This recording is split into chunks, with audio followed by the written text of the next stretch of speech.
Hola, hola, ¿se escucha allí? Sé que estuvieron haciendo ajustes técnicos y yo estoy con los propios también, no estoy con mi ordenador, mi computadora habitual, sino desde un celular. No logré entrar con facilidad desde la tablet, así que pasé a lo más rápido, que es el celular, con la carga que tiene, que es poca, así que tendré que recargar en breve. Pero lo que quería, muy breve, también viendo la hora, es agradecer muchísimo a Íñigo, con quien nos vimos o pudimos compartir una cena juntos la semana pasada, y allí, o un poquito antes, surgió la posibilidad de aprovechar su paso por Buenos Aires, uno de los tantos pasos, pero bueno, desde hacía un tiempo que no lo veíamos por aquí, y tenerlo, el placer de poder tenerlo en una charla en el NUMUS, además de tenerlo desde el 2020 como staff y como consultor internacional, así que un gusto muy grande poder hacerlo, incluso con la poca anticipación que le dimos para esto.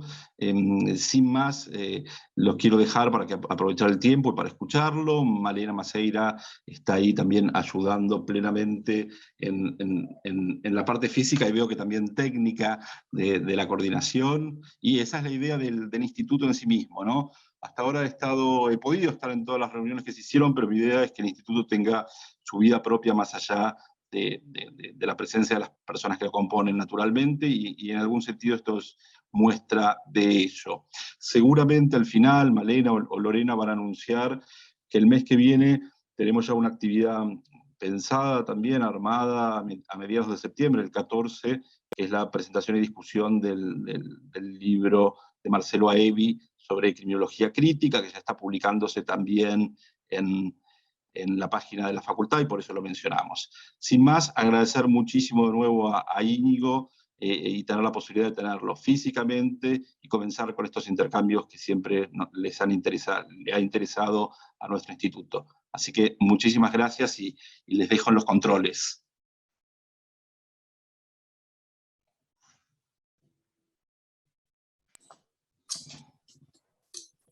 Hago una breve introducción del profesor para quienes no lo conocen. Él está de visita porque normalmente brinda otros cursos en otras universidades. Eso lo pudimos escuchar en la Universidad de Buenos Aires en la presentación de un libro que reúne varios artículos en distintos momentos de su vida académica, y la temática es ampliamente variada, ya que podemos hablar de temas vinculados a la teoría del delito, como también de aspectos criminológicos de la investigación. Y como la charla de hoy, que como ven en el PowerPoint que va a compartir el día de hoy, es sobre la teoría del análisis económico del derecho, ¿verdad? El profesor Íñigo Ortiz de Urbina Jimeno da clases actualmente, es catedrático en la Universidad Complutense de Madrid, en las carreras de Derecho y de Criminología, como también lo ha sido, se desempeña actualmente, ahora me confirmará, en la Universidad de Barcelona, la Universidad Pompeu Fabra, y también se ha desempeñado en como diversas funciones dentro de lo que es la magistratura y como asesor en el Ministerio de Justicia, la cual tuvo injerencia en la reforma del Código Penal español, con lo cual sus aportes como consultor en este centro de investigación son altamente relevantes a la hora de pensar en miradas comparativas, con lo cual estamos todos y todas muy entusiasmados de poder compartir esta tarde aquí presentes, así que no voy a tomar más tiempo de ustedes y le cedo el piso al profesor Íñigo Ortiz de Urbina. Bueno, pues muchísimas gracias. Buenas tardes. ¿Se escucha? ¿Se puede verificar que se escucha? Aquí sí, pero online. Sí, ¿no? Hay alguien en el chat diciendo fatal, se le ve... De momento estamos. Bien, perfecto. Bueno, yo quería comenzar dando las gracias, por supuesto, a Diego y Malena, pero también a la Universidad Austral, que es la que me hace cruzar el charco, no obligado, sino encantado, una vez al año, y que acceda siempre a que pueda tomar parte en otras iniciativas en otras universidades, pues me parece muy generoso y quería manifestarlo expresamente. Yo hoy voy a hablar de análisis económico, es el método en el que estoy más especializado. Bueno, no, el método en el que estoy más especializado, como todo jurista penal, es la teoría jurídica del delito de cuño alemán, pero aquel que me ha interesado más, al margen de las disciplinas más hermenéuticas, es el análisis económico. La charla de hoy pues, tiene que ver con el inicio del proyecto, que de hecho va a iniciar en 2 días, financiado por el Ministerio de Universidades y que tendrá lugar a lo largo de 3 años, en el que vamos a analizar un tema del que ya me he ocupado previamente, como es las estrategias transversales. En realidad, quizás no haga falta de que sean transversales, pero bueno, estrategias con un carácter general para la prevención de la delincuencia de cuello blanco. Como digo, yo lo voy a hacer a partir del análisis económico del derecho, por ser esta la estrategia o el método que a mí me resultan más interesantes. Para el análisis económico del derecho, la prevención ideal es a través de la disuasión. Esto es así desde que tenemos, incluso desde antes del análisis económico del derecho, con los primeros ilustrados, cuando se enfrentan a cómo podemos prevenir el delito, pues tanto Beccaria en 1764 como de manera mucho más acabada Bentham en 1789 dicen la manera más eficiente, no solo eficaz, sino eficiente, de prevenir el delito es la disuasión. ¿Por qué tenían esta idea y por qué se tiene a día de hoy también por los analistas económicos del derecho? Siguiendo una estrategia retórica que es un homenaje a un artículo de Hart, maravilloso, ¿no?, de Herbert Hart, sobre cómo, sobre la teoría y la interpretación en los Estados Unidos, ¿no? Decía, el noble sueño es el del formalismo, que el juez simplemente, la jueza, mire la norma y diga el derecho. Ese sería el noble sueño de la disuasión. La disuasión es la única teoría de la pena que funciona sin imponer la pena. La teoría de la disuasión manda un mensaje y si ese mensaje se escucha adecuadamente por la persona omite el delito. El resto de teorías de la pena presuponen que la pena se aplica. La prevención general positiva presupone que se aplica la pena a unos para que otros piensen que efectivamente se está haciendo lo adecuado con las personas que no cumplen con su parte del pacto social. Por supuesto, la teoría de la prevención especial negativa o inoculización exige la imposición efectiva de la pena. En el caso de la prisión, pues para que la persona pase tiempo en prisión y no delinca fuera de prisión. Y lo mismo ocurre con la teoría de la prevención especial positiva. Se utilizan los mecanismos penales para de manera coactiva, llevar a la gente o incentivar a la gente a la resocialización. No estoy sosteniendo que la resocialización exija la pena. Digo que la resocialización como la prevención especial positiva, como fin de la pena, exige la imposición. Uno puede tener resocialización como querían, por ejemplo, en la escuela positiva italiana, tanto la de cuño biológico como la de cuño social, decían que podemos quitar el derecho penal y simplemente imponer medidas de seguridad predelictuales y postdelictuales o post-evento social dañino y por lo tanto no se necesita una pena. Pero cuando la prevención especial positiva se predica como una función del derecho penal, esta exige la imposición de la pena. La disuasión no. La disuasión triunfa cuando precisamente la pena no se impone. Eso es, como digo, el noble sueño. La necesidad de vigilia, que era lo como llamaba Hart a las teorías intermedias entre el formalismo y el realismo jurídico, dicen que, bueno, que somos una comunidad de seres imperfectos, parafraseando a Bauman, y que por lo tanto habrá gente que cometa ilícitos y entonces tenemos que poner efectivamente penas y esas penas servirán como refuerzo del mensaje normativo. Por lo tanto, se conseguiría disuasión con poco castigo, solo el castigo que fuera preciso para recordar a la gente que efectivamente no es solo una amenaza de sanción, sino que cuando se cumple con el presupuesto de hecho, se aplica efectivamente la sanción. La realidad es que estamos en una situación pues, más cercana a la pesadilla. La pesadilla en el artículo de Hart era el realismo jurídico y la idea de que era imposible seguir normas, ¿no? Que no había ningún criterio para llevar a que las juezas o jueces siguieran los designios del legislador, sino que harían lo que les diera la gana con el texto normativo. Es verdad que la tesis de Hart al respecto quizás no describa adecuadamente, como se le ha criticado, lo que decían la mayor parte de los realistas jurídicos, pero sí algún realista jurídico no tan importante como Jerome Frank. En la actualidad tenemos mucho castigo y poca o ninguna disuasión, eso es una realidad. Pero es una realidad que es prácticamente inevitable cuando uno empieza a ver qué es lo que hay dentro de la teoría de disuasión. La teoría de disuasión lo que entiende es que, dada la situación de partida de una persona, tiene una serie de incentivos, puede tener una serie de oportunidades y el delito puede parecer un evento que le resulte favorable como curso vital. No digo como carrera vital, una carrera delictiva, sino en el momento concreto para cada decisión de intervenir en una conducta delictiva. Bien, pues si uno realmente está mal, es decir, si uno tiene muy pocas oportunidades, el delito parecerá algo mucho más interesante que si tiene más oportunidades. Y si uno tiene muchas oportunidades, pero el castigo se ve como algo tremendamente improbable, pues el castigo será una oportunidad más dentro de las cuales elegir. Esta es la teoría básica y es lo que explica por qué la disuasión se entiende mal por parte de los legisladores cuando simplemente intentan incrementar penas. Incrementar penas es una parte solo de la teoría de disuasión y es una parte que sola no vale para nada. Una pena de 100 millones de años multiplicada por un 0 de probabilidad es 0. Por lo tanto, da igual la gravedad de la pena si no tienes una probabilidad suficiente. Partiendo de esta base, el análisis económico entiende que las penas suponen costes. Suponen costes axiológicos, porque estamos sometiendo a seres humanos a un tratamiento que les es lesivo conforme a sus propios intereses, y después suponen costes también financieros, es decir, costes del sistema de justicia penal. Tenemos que pagar policía, tenemos que pagar fiscalía y tenemos que pagar judicatura, más en las sociedades actuales mucha prisión. Y por lo tanto, si algo tiene costes, pues lo primero que hace el análisis económico es ver cuáles son los beneficios para ver si estos están en una adecuada relación con los costes que se imponen. ¿De acuerdo? Por lo tanto, el análisis económico frente a otras ideas, por ejemplo, basadas en la justicia, que dicen que hay que dar el justo merecimiento o su justo merecimiento a las personas que delinquen, y que por lo tanto pueden interpretar axiológicamente como un beneficio la imposición de una pena, el análisis económico de hecho no parte de que la pena sea un beneficio, sino un coste. Y por lo tanto lo somete a un análisis de beneficios para ver si está o puede estar justificado.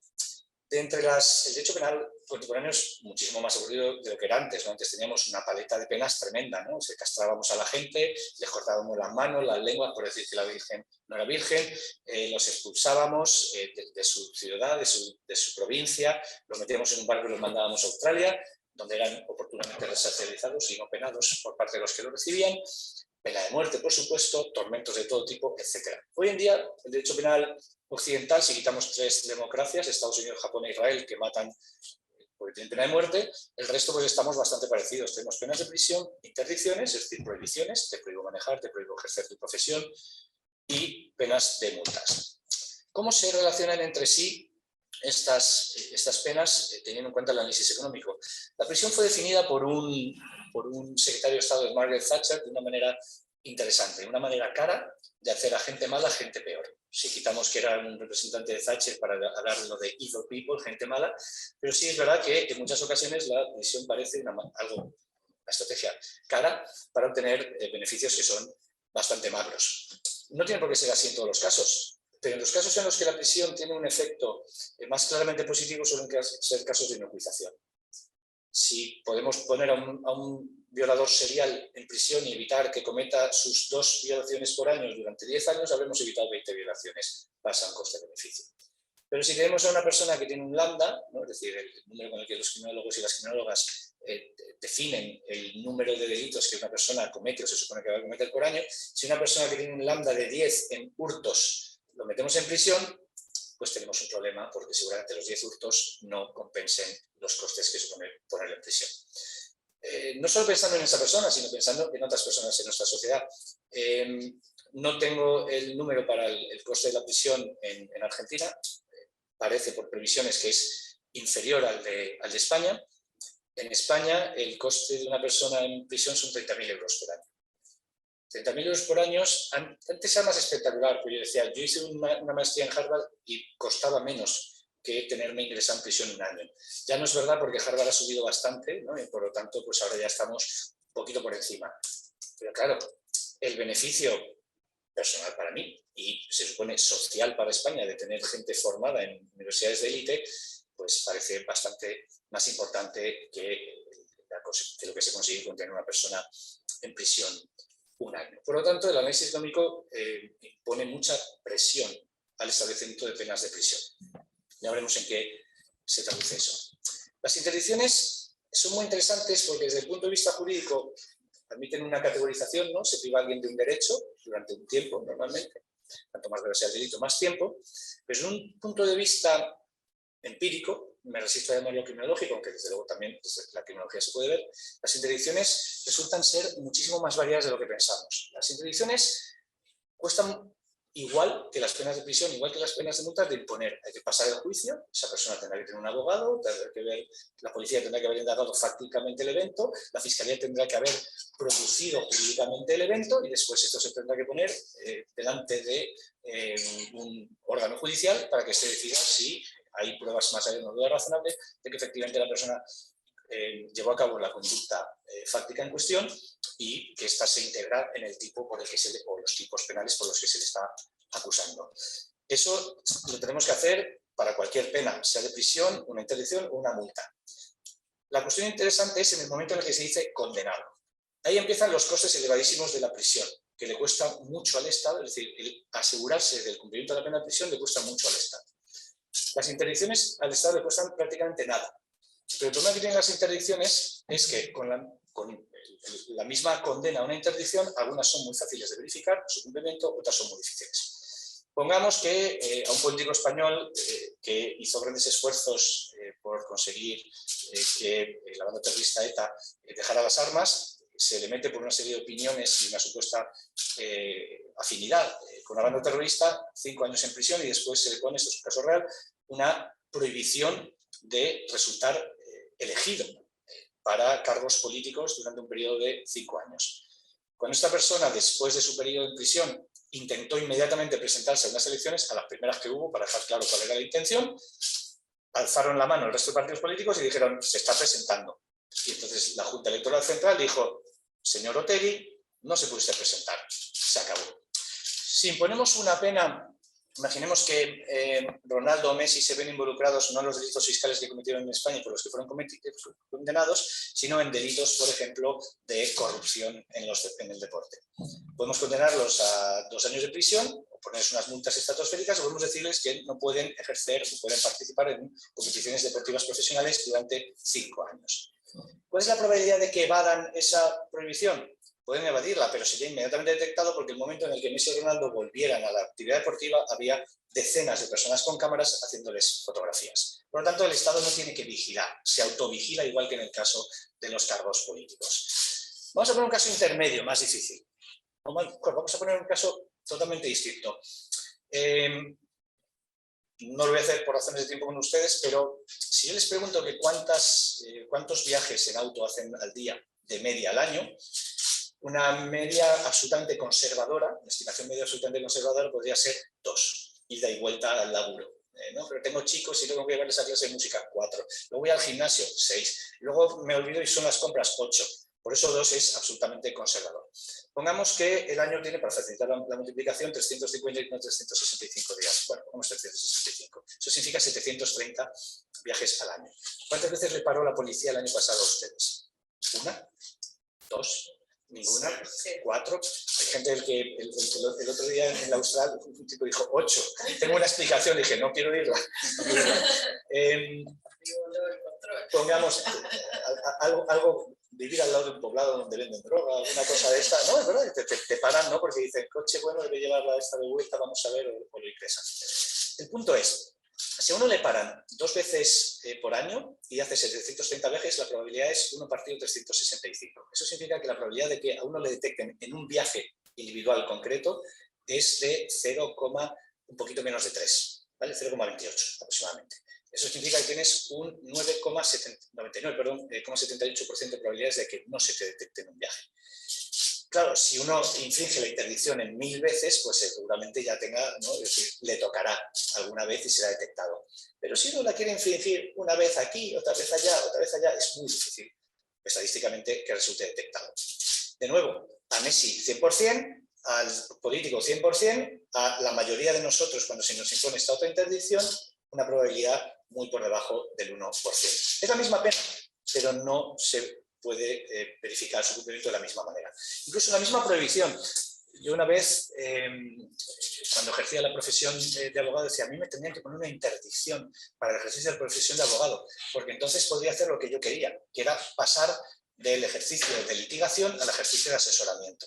Claro, el ejercicio de asesoramiento yo lo podía hacer por debajo del radar. Yo no tenía que firmar mis dictámenes, los podía firmar otro catedrático. Yo no tengo por qué decir que he estado reuniéndome con clientes. Puede ser cualquiera, no tengo que dar mi nombre. Pero si quiero litigar, sí que tengo que presentar en España mi carnet profesional y por lo tanto saltaría que tengo una prohibición de actuar. Es decir, hay ciertas formas de ejercicio de la abogacía que son detectables, mientras que otras pasan por debajo del radar. Y eso es con la misma profesión. Lo mismo pasa con la profesión médica. Si uno es médico de familia y lo inhabilitan, no va a tener las mismas probabilidades de resultar descubierto si existe esa prohibición que si no es cirujano. ¿Por qué? Porque si uno es cirujano, la prohibición va a ser, salvo hipótesis un poco descabelladas, la prohibición se va a cumplir, porque nadie te va a contratar. En el sector público, porque directamente darías, ¿no?, cuando estás ahí puesto, es decir, tus datos los tienen y si tienes la prohibición, está recogida en el sistema informático. ¿Y el privado? Pues el privado te va a contratar como médico de familia, pero no como cirujano. ¿Por qué? Porque mientras que los médicos de familia no tienen apenas problemas de aseguramiento, los cirujanos sí. Si tú pones a una persona que tiene una prohibición de actuar como médico, como cirujano, en un quirófano y ocurre algo, el seguro no va a cubrir eso. ¿Por qué? Porque esa persona no podía estar ejerciendo y por lo tanto el seguro lo que va a decir es: usted me ha hecho asegurar a una persona que no podía estar ejerciendo la profesión y por lo tanto el contrato es nulo. Nadie correría ese riesgo si es para poner a una persona a ser abierta por un cirujano, mientras que sí sería, por ejemplo, por un médico de familia. ¿De acuerdo? ¿Qué significa esto? Pues que las interdicciones tenemos un juicio, por así decir, mixto. Depende. ¿Depende de qué? De lo fácil que sea la verificación ulterior. Poner interdicciones que luego vayan a ser de verificación muy compleja, pues supone abrir el paso a que sean incumplidas, mientras que en otros casos sabemos que vamos a poder verificarlas. En el caso, por ejemplo, de Messi y Ronaldo, bueno, pues a lo mejor, si es necesario, porque lo que han hecho tiene una pena muy elevada, imaginemos que la pena es de 4 años de prisión, pues ¿por qué no 2 de prisión y 5 de inhabilitación? El total aflictivo seguramente sea superior, teniendo en cuenta la cantidad de plata que van a perder en esos años, y le quitaríamos mordiente punitiva porque tendría menos pena de prisión. Finalmente, la multa es el niño bonito, la niña bonita del análisis económico del derecho. ¿Por qué? Porque es la única de las reacciones penales mayoritarias, de estas 3 posibilidades más usuales de conformación de la pena en los sistemas actuales, en la que el Estado ingresa en vez de tener que pagar, como es el caso de la prisión, o no recibir nada, tampoco dar nada, como es el caso de las interdicciones. En el caso de la multa, si la multa es suficientemente leve, el Estado perderá plata. En España, por ejemplo, los días multa empiezan en 1 euro al día. Si una persona es condenada a 60 días, pues entonces una multa de 60 euros, aunque la pague, el hecho de tener que pedirle el dinero y estar verificando un poco, pues puede costar más de 60 euros. Pero si pones una multa de 1 millón de euros, 1 millón de dólares, evidentemente, en el momento en que la cobres, ganas plata. Como además puedes obligar, como es el caso del sistema español, a los propios condenados a que paguen la multa y después acrediten el ingreso ante el tribunal no tiene ni que hacer labores de verificación, quedan de cuenta del pagador. Eso significa que tienes muy pocos costes de administración del sistema de multa y son prácticamente todos beneficios. ¿De acuerdo? Por eso es la pena favorita para los analistas económicos del derecho. Tiene un gran problema, que lo veremos en las 2 líneas después. Vamos a ver primero otra cuestión. Y la reputación. Muchas veces en delincuencia cuello blanco se dice, ¿no?, es muy importante la cuestión de la reputación. Bueno, no es tan importante. Los penalistas tienen un exceso de confianza en que el hecho de que el derecho penal sea la rama más severa del ordenamiento jurídico y que diga que protege, se supone, a la sociedad de las conductas más gravemente lesivas del orden social, y de ahí saltan a pensar que la sociedad va a pensar lo mismo, pero la sociedad muchas veces no piensa lo mismo. Lo sabemos en el caso de políticos condenados por asuntos de corrupción que pierden un porcentaje de los votos, pero pueden incluso mantenerse en poder durante años. Lo sabemos con empresarios que pierden reputación en la, llamémosle así, comunidad social general, pero no dentro del mundo de los empresarios, en los que son más bien considerados chivos expiatorios, ¿no?, de una ansia de revancha de clases sociales a las que les va peor. Muchos de ellos no pierden sus trabajos, y si los pierden, porque es obligatorio, por ejemplo, por el programa de cumplimiento normativo de la empresa que sea, consiguen trabajos semejantes en otras empresas del sector. ¿De acuerdo? Por lo tanto, ojo con la reputación. En el caso de las personas jurídicas es directamente falso. Es decir, las personas jurídicas pierden plata en el momento de la imputación. Según los últimos estudios de Coffey, ganan plata en el momento de la condena. En el momento de la condena, John Coffey, el catedrático de Columbia, ha hecho un estudio, y en el momento en el que las sociedades cotizadas son condenadas, ese día sube la cotización en bolsa. Tiene lógica económica, porque lo que le molesta al mercado es el ruido, es cuánto vale esta empresa. No lo sé, ¿por qué? Porque tiene pendiente una posible multa de 500 millones de dólares. Cuando la multa son 50, ya sé lo que vale la empresa, entonces hago una oferta. Hasta entonces no lo voy a hacer, porque a lo mejor hago una oferta pensando que la multa va a ser de 300 millones y resulta que la multa es de 500, entonces estoy pagando de más por lo que estoy adquiriendo. Puede ocurrir al revés, y puede ser gente que quiera apostar, ¿no?, en la ausencia de la multa. Pero lo cierto es, insisto, empíricamente es un estudio sobre 10 multas confirmadas, y el día en el que se confirma la multa, la sociedad cotizada en los 10 casos subió. Es empiria, puede ocurrir que sean supuestos extraños, pero 10 casos en el mismo sentido, con las mismas condiciones, es bastante importante. Si la reputación fuera tan importante, Volkswagen no existiría. Existe. El problema que tiene la pena de multa, para convertirse realmente en la mejor pena y en una pena que habría que promocionar, ojo, siempre, ¿no?, por razones expresivas hay cosas a las que no podemos reaccionar con pena de multa. Nos parece que la multa no expresa suficientemente, ¿no?, nuestro rechazo. Eso es evidente en casos de delitos más graves, homicidios, delitos sexuales, detenciones ilegales.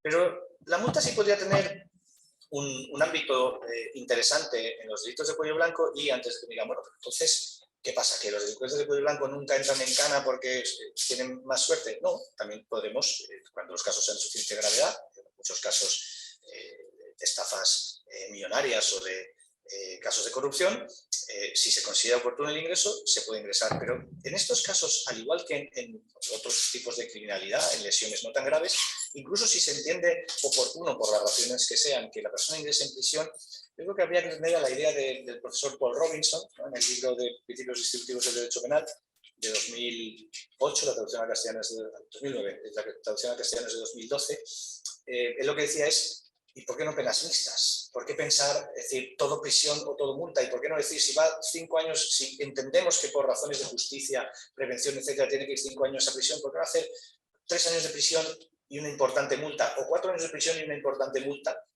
que conseguirá reducir, por un lado, el gasto del Estado en prisión, y por otro lado, ingresar, ¿no?, además, el importe de la multa.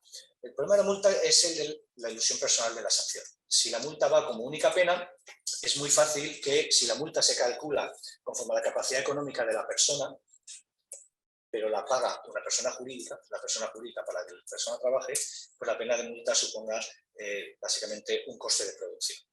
¿De acuerdo?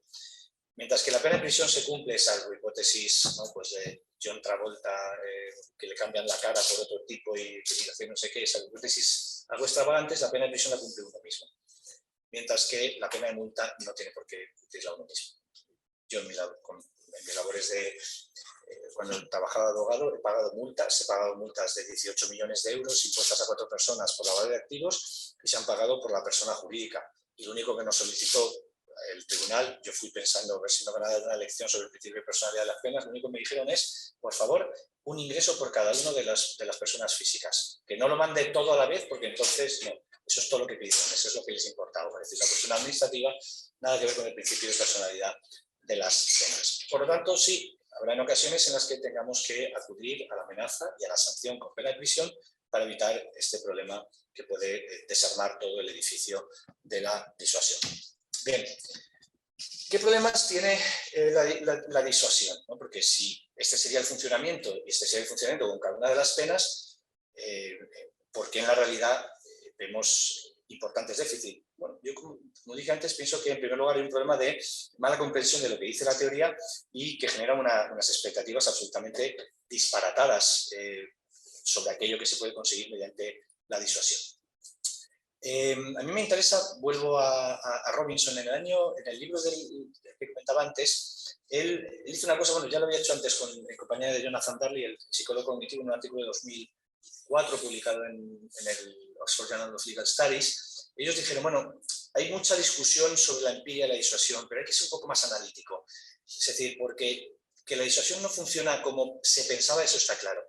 Pero ¿qué puede estar fallando? Entonces lo que ellos dicen es, hay 3 elementos constitutivos de la disuasión. Uno es el conocimiento del derecho, la gente para poder orientarse conforme al derecho tiene que conocerlo. 2, la elección racional. La elección racional es un término no muy bien escogido, por eso lo pongo en mi opinión, por eso lo pongo entre comillas, es la capacidad del sujeto en el momento en el que tiene que decidir si cometer o no el delito, de tomar la decisión en situaciones motivacionales no óptimas, pero tampoco fuera de goznes. ¿De acuerdo? Y la tercera será propiamente la idea del coste neto percibido. ¿De acuerdo? Esta va a ser la más importante, sobre todo en materia de cuello blanco, y por lo tanto voy a ir muy rápido sobre estas otras dos. El conocimiento del derecho, siempre se dice, bueno, es que los delincuentes realmente no conocen el derecho, no conocen el derecho como lo conocemos los juristas. Pero la mayor parte de las... Primero, si estás pensando en cometer un delito, el hecho de que sea un delito y de que pueda o no hacerte ingresar en prisión, y si es por un largo periodo de tiempo o no, es una cosa que mucha gente sí que tiene una idea al respecto. Lo que interesa aquí es que las personas tengan tomando esa terminología famosa de Metzger en dogmática, una valoración paralela en la esfera del profano. Los carteristas en Barcelona, cuando toman la cartera y son sorprendidos, devuelven la cartera. Todas y todos los carteristas. ¿Por qué? Las carteristas de Barcelona no saben que el hurto está regulado en los artículos 235 a 238 y el robo con violencia en los artículos 241 y siguientes del Código Penal. Pero saben una cosa, y es que el hurto, si no supera los 400 euros, tiene pena de multa. Y si está en tentativa, si supera los 400 euros, tiene una pena de 6 a 18 meses. Pero si está en tentativa, la pena es de 3 a 6 meses o de 1,5 a 3. Todas las penas en España son suspendibles hasta los 2 años. La probabilidad de que ingreses por un hurto en prisión es mínima. Tiene que darse una concatenación de reincidencias, antecedentes no cancelados y una serie de cosas que probabilísticamente son difíciles que ocurran, y más difíciles si puedes manipular el procedimiento, manipular en cuanto a la duración. Puedes, por ejemplo, desaparecer y hacer que se cancelen los antecedentes que normalmente tardarán 1 año, y cuando se celebre el juicio ya poder optar de nuevo a la suspensión de la pena. Esa es la razón por la que no hay ningún empleo de violencia ni de intimidación. De violencia a lo mejor no les convenía, de intimidación, ¿por qué no? Aunque sea para salir del subte en el que han hecho la apropiación ilícita que no les ha ido bien. Lo que saben es, primero, que esta es la situación legal, que es muy difícil que incluso si son detectados vayan a prisión. Primero, porque la mayor parte de las carteras tienen menos de 400 euros y por lo tanto la pena será de multa. Como no se podrá acreditar su capacidad económica, la multa que se les impondrá será seguramente de 1, 2, 3 o 4 euros al día. Se les impondrá una pena de 1 mes y medio con 4 euros al día. Estamos hablando de 90 por 4, 360 euros. Hay que simplemente buscar 2 o 3 carteras más para pagar la multa y después podemos seguir con el negocio como hacemos habitualmente. Pero ¿no les preocupa, por ejemplo, violencia por parte de las personas a las que se les está retirando la cartera? Saben también que las personas tenemos la boca muy grande cuando hablamos de lo necesario que es acabar con el delito, pero cuando nos toca hacerlo a nosotros ya no lo tenemos tan claro. Claro, que uno salga con la persona que le está quitando la cartera del subte y llame a la policía y espere a la policía no es instantánea. 5 minutos y 25 también, pero 5 minutos va a tardar. Estar ahí con tu carterista mirando a los ojos, pues no debe ser la idea de cómo quiero pasar una tarde. Pero podemos pensar incluso en temas de seguridad, ¿no? A lo mejor ya puesto 1-1, decide pegarme un empujón y salir corriendo. Tendría que pedir la ayuda de mis conciudadanas y conciudadanos para que se queden conmigo un grupo de 4 o 5 personas, ¿no? Para que físicamente fuera... No encuentro 4 o 5 personas dispuestas a llegar tarde a sus compromisos personales para conseguir la condena de una persona que ha cometido una tentativa. Si fuera una cosa consumada y un delito más grave, es posible que sí. Funciona. Y no saben nada de los artículos 235 y siguientes del Código Penal. Tienen esa valoración paralela en la esfera del profano y es todo lo que necesitan para funcionar muy bien, ¿no? Subvirtiendo la legalidad penal dentro del subte de Barcelona. En los estudios de presos, metodológicamente son una basura, se les pregunta a los presos si en el momento de cometer el delito estaban pensando en la pena.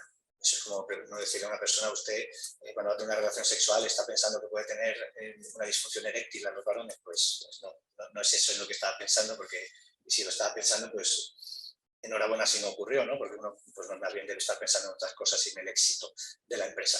Lo mismo con los presos. Es decir, yo no les he preguntado si ustedes tienen la ciudadanía argentina, pero en el momento en que lo he preguntado, ustedes han pensado sí. ¿Estaban pensando que tenían la ciudadanía argentina? No, pero lo sabían, ¿verdad? Es decir, muchas veces cuando los delitos de funcionarios, el funcionario no tiene que estar pensando soy un funcionario, estoy cometiendo un delito, soy un funcionario, para que el dolo abarque la condición de funcionario.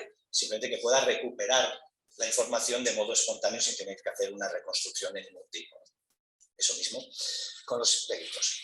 La elección racional es interesante porque es verdad que bueno, las personas con bajo autocontrol tienen una mayor facilidad de cometer delitos en los que haya en los que la oportunidad sea importante, ¿no? En los que la tentación sea importante.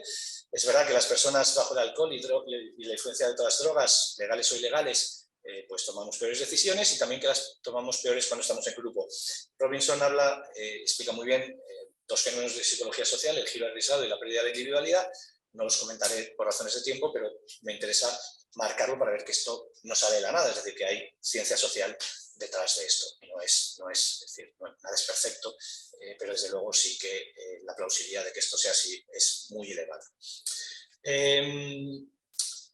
Delincuencia de cuello blanco, conocimiento del derecho, prácticamente asegurado. Los delincuentes de cuello blanco, si no conocen el derecho, pueden conocerlo. Se pueden asesorar con abogadas y abogados, incluso cuando las cosas son nuevas. Lavado de activos. Qué bien nos ha venido. Esta nueva habla de punitividad en la delincuencia de cuello blanco, punitividad frente a la anterior no hacer nada. O sea, no estoy diciendo que los niveles sean espantosos, pero el incremento de la punitividad nos ha venido muy bien a las abogadas y abogados españoles para poder explicarles a los bancos y a todo tipo de empresas cuál es la regulación del lavado de activos y de la responsabilidad penal de las personas jurídicas. ¿Cuántos cursos hemos hecho al respecto? ¿Para qué? Para informarles. No tienen por qué tener conocimiento del derecho por su propia profesión, pero sí que pueden garantizarse un gran conocimiento del derecho. Incluso una manipulación del derecho. Pueden, por ejemplo, hacer lobby para conseguir que los tribunales admitan eximentes o interpretaciones que les son ampliamente favorables, incluso difundiéndolas previamente a través de los miembros de la doctrina, ¿no? Os he visto en algunos casos. La primera persona a la que yo le vi denunciar esto fue a Marcos Salt, en el año 1996, puso un artículo sobre delitos informáticos, entonces muy incipientes, como estaba la informática en el nivel consumidor de por sí, y él denunciaba cómo había integrantes de la doctrina argentina que estaban escribiendo cosas para favorecer a determinados grupos de interés económico para que no fueran objeto de la atención o no de manera exitosa del derecho penal. La elección racional tampoco es un problema en la delincuencia de cuello blanco. ¿Qué pasa? ¿Que los delincuentes de cuello blanco son distintos, tienen más autocontrol, no consumen drogas, no actúan en grupo? No, hacen las tres cosas. Hay delincuentes de cuello blanco que tienen bajo autocontrol, muchos consumen drogas, pero luego si incluimos el alcohol como droga, y lo es, pues yo diría que casi todos, porque casi toda la sociedad en algún momento consume esa droga u otras, y también en ocasiones se toman decisiones en grupos, desde el consejo de administración hasta una reunión profesional de bancos en las que empiezan a hablar y acaban decidiendo que no van a pagar un determinado impuesto o que van a acogerse a una determinada subvención fiscal. Claro que lo hacen, lo que pasa es que la dinámica comisiva de los delitos de cuello blanco hace que la idea de oportunidad pese menos, la idea de tentación pesa menos. Yo puedo hoy pensar que no voy a pagar mis impuestos en España, los impuestos en España se pagan el 31 de mayo. Por lo tanto, yo tengo muchos meses de aquí al 31 de mayo para pensar si lo hago o no lo hago.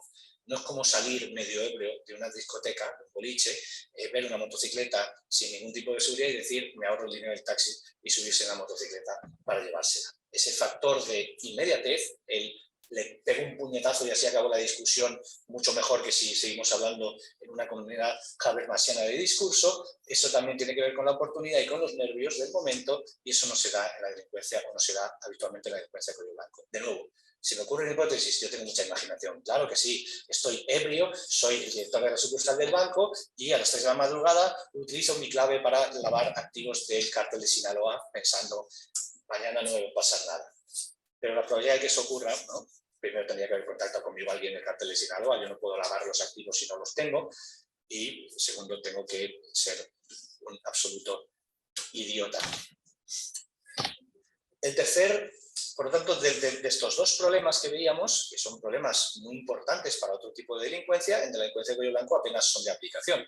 ¿De acuerdo? Otra cosa interesante es la teoría de la disuasión. Hay que separar la teoría de la disuasión de la noción de prevención general negativa, porque la noción de prevención general negativa, el general, tiene demasiado peso. ¿Por qué? Porque como es general, resulta que se dirige a personas que no tienen ninguna oportunidad de cometer esos delitos, ¿no? Es decir, en esta clase yo creo que no hay nadie pensando ahora en la regulación argentina del genocidio como motivo para no cometer un genocidio en los próximos años. Simplemente no está, ¿no?, en nuestras cabezas y no está en nuestros valores éticos. Y por lo tanto, que haya un delito de genocidio o que haya un delito de violación, a los que estamos en esta habitación, quiero pensar, no nos sirve de nada, porque aunque seamos objeto de esa llamada de la ley, no aporta nada. Son otros motivos los que ya hacen que no vamos a cometer esos delitos.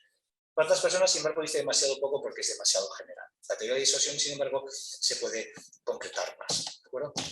El coste neto percibido es la idea básica de si el potencial delincuente analiza costes y beneficios, omitirá la conducta en cuestión o la realizará.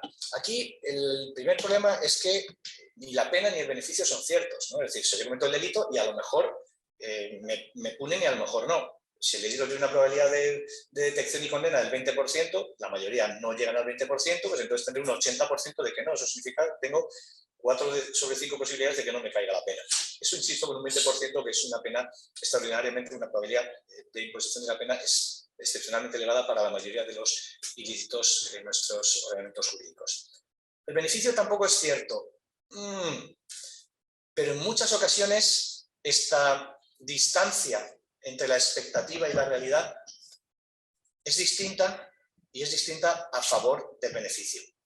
Si yo pago a un alto cargo para que él me dé un contrato, en el momento en el que el alto cargo recibe la plata ya la tiene. Lo que es incierto es que la pueda mantener, porque si es descubierto después, todavía podría quedársela, si no se le descubre la plata. Pero si es descubierto y mediante una indagación patrimonial adecuada podemos decomisarlo, entonces ya se le quita. Pero son probabilidades concatenadas. Primero tenemos que descubrir el ilícito, y la mayoría no se descubren. Y segundo, tenemos que poder encontrar la plata. Y no siempre se encuentra la plata, o no siempre se encuentra toda la plata. Por lo tanto, la probabilidad de obtener el beneficio es mucho más elevada que la probabilidad de resultar penado. Por lo tanto, aunque estamos hablando de una comparación entre una pena posible o probable y un beneficio posible o probable, los beneficios tienden a ser más ciertos que la pena. ¿Qué elementos tiene el coste neto percibido? Pues básicamente 3: probabilidad, gravedad y, lo veremos después, tardanza, es decir, lo que se tarda en imponer la sanción. La probabilidad es globalmente baja, el número de Robinson es un número espectacular, un 1,3%, es decir, tú cometes un delito, agarras el Código Penal Federal en Estados Unidos, haces así y ese delito lo más probable es que tenga un 1,3% de probabilidad de imposición de la pena. Eso es en Estados Unidos, donde gastan muchísima plata en perseguir a la gente para meterla detrás de rejas o hacerles otras cosas también bastante desagradables. El 1,3 le sale porque incluye delitos como la posesión de drogas no para el tráfico, sino para el consumo. Claro, ahí, como se suele hacer eso es, si una persona lo hace a lo largo del año, pues ha cometido 365, se le da un delito por día. Claro, eso supone que hay muchísimos delitos, ¿no? Hay mucha gente que posee y que no, drogas ilegales y que no son objeto de sanción, y por lo tanto eso disminuye mucho. También incluye los delitos que tienen que ver con la infracción de las leyes de propiedad intelectual e industrial, ¿de acuerdo? Es decir, bajarse películas que están protegidas intelectualmente de internet, comprar productos que son truchos y que llevan marcas que no corresponden a la manufactura, etc. Pero imaginemos que Robinson se equivoca espectacularmente, ¿no? Es decir, es 10 veces más, vale, 13%. Eso significa que un 87% no. Por lo tanto, incluso si Robinson se equivoca dramáticamente, no por el doble, el triple, el cuádruple, sino por un factor de 10, seguiría siendo la probabilidad general un 13% y por lo tanto un 87% la probabilidad de que no. Sería 7 veces más probable que no te detuvieran que sí, que no te detuvieran y condenaran, que no que sí te condenaran. La gravedad tiene el problema de que si ponemos penas que se prolongan en el tiempo, como ocurre necesariamente con las penas de prisión o con las interdicciones, en la que la gravedad lo que hace es que añadamos tiempo a la pena. ¿No? Esto es grave, un año de interdicción. Es el doble grave, 2 años de interdicción. Es 5 veces más grave, 5 años de interdicción, igual que la pena de prisión. La pena de multa no tiene por qué. Puede ser una pena de multa a pagar en cuotas a lo largo del tiempo, o puede ser una pena de multa impuesta para pagar ahora mismo. Por lo tanto, el descuento del futuro no siempre, dependerá de qué tipo de multa se va a dar. En la multa siempre se va a dar en las penas que se fraccionan y que se ejecutan a lo largo del tiempo. Bien, el descuento del futuro supone que nosotros damos mucho valor a lo que nos pasa ahora y lo que nos pasa en los días siguientes, en el futuro más próximo, pero cada vez que vamos alejando los eventos, los descontamos. Es la razón por la que nos cuesta hacer dieta, es la razón por la que nos cuesta, o no nos cuesta tanto, pero estudiar, ¿no? Porque es perder bienestar hoy para obtener bienestar en el futuro, es la idea de inversión, y aunque sea en uno mismo y aunque sea en el capital humano de uno mismo. Lo más alejado en el tiempo se descuenta. Claro, si una pena de prisión solo se puede alargar poniendo más años. Si, por ejemplo, pensáis, para hacer la cosa rapidita, que imaginemos que existían los desutiles, esos que tanto le gustaba la defensa. ¿Qué desutilidad tiene un año de prisión? 100. Y el segundo, pongamos que se rebaja un 10%, 90. Y el tercero se rebaja un 10%, 81% del primero, porque es un 10% menos de los 90. Si sigues bajando, cuando llegas al año 10, el año 10 tiene un 61% de la desutilidad del año 1. Y eso si la tasa de descuento fuera constante. Las tasas de descuento son hiperbólicas. A partir de la obra de Fowles-Lovitz, un psicólogo cognitivo muy importante, todo el mundo entiende que no se sabe exactamente dónde está el punto de inflexión, pero a partir de un punto de inflexión que se sitúa entre los 4 y los 6 años, los eventos que están alejados en el tiempo más de 4 o 6 años los descontamos hiperbólicamente. Eso supone a una velocidad muy superior a esa tasa inventada del 10%. Las penas privativas de libertad de larga duración están sometidas, por tanto, a un descuento hiperbólico. No se está diciendo que la gente sea idiota. Si le dices a un delincuente que está a punto de ser condenado, ¿qué prefieres? ¿15 años o 16? No va a decir, oh, no, el descuento hiperbólico, no sé elegir. Dirá, no, prefiero 15, gracias. ¿No? ¿Y 14 puede ser? Claro que lo va a decir así. La cuestión es si en el momento actual nos podemos ver a nosotros dentro de 16 años en cana o dentro de 15. Y la respuesta es no.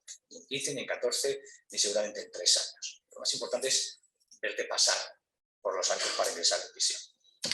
En cuanto a disuasión específica, la disuasión específica es cómo la pena repercute sobre el delincuente. Es lo que en términos de von List, por ejemplo, von List lo contaba como una medida de prevención especial negativa. Especial porque es sobre la persona que ya ha delinquido, en este caso el penado, y como no puede ser positiva porque no es resocializadora, aunque sea coactiva mental, pues sí, incorpora dentro de la prevención especial negativa, que así queda constituida por esta disuasión específica y por la inoculización. ¿De acuerdo?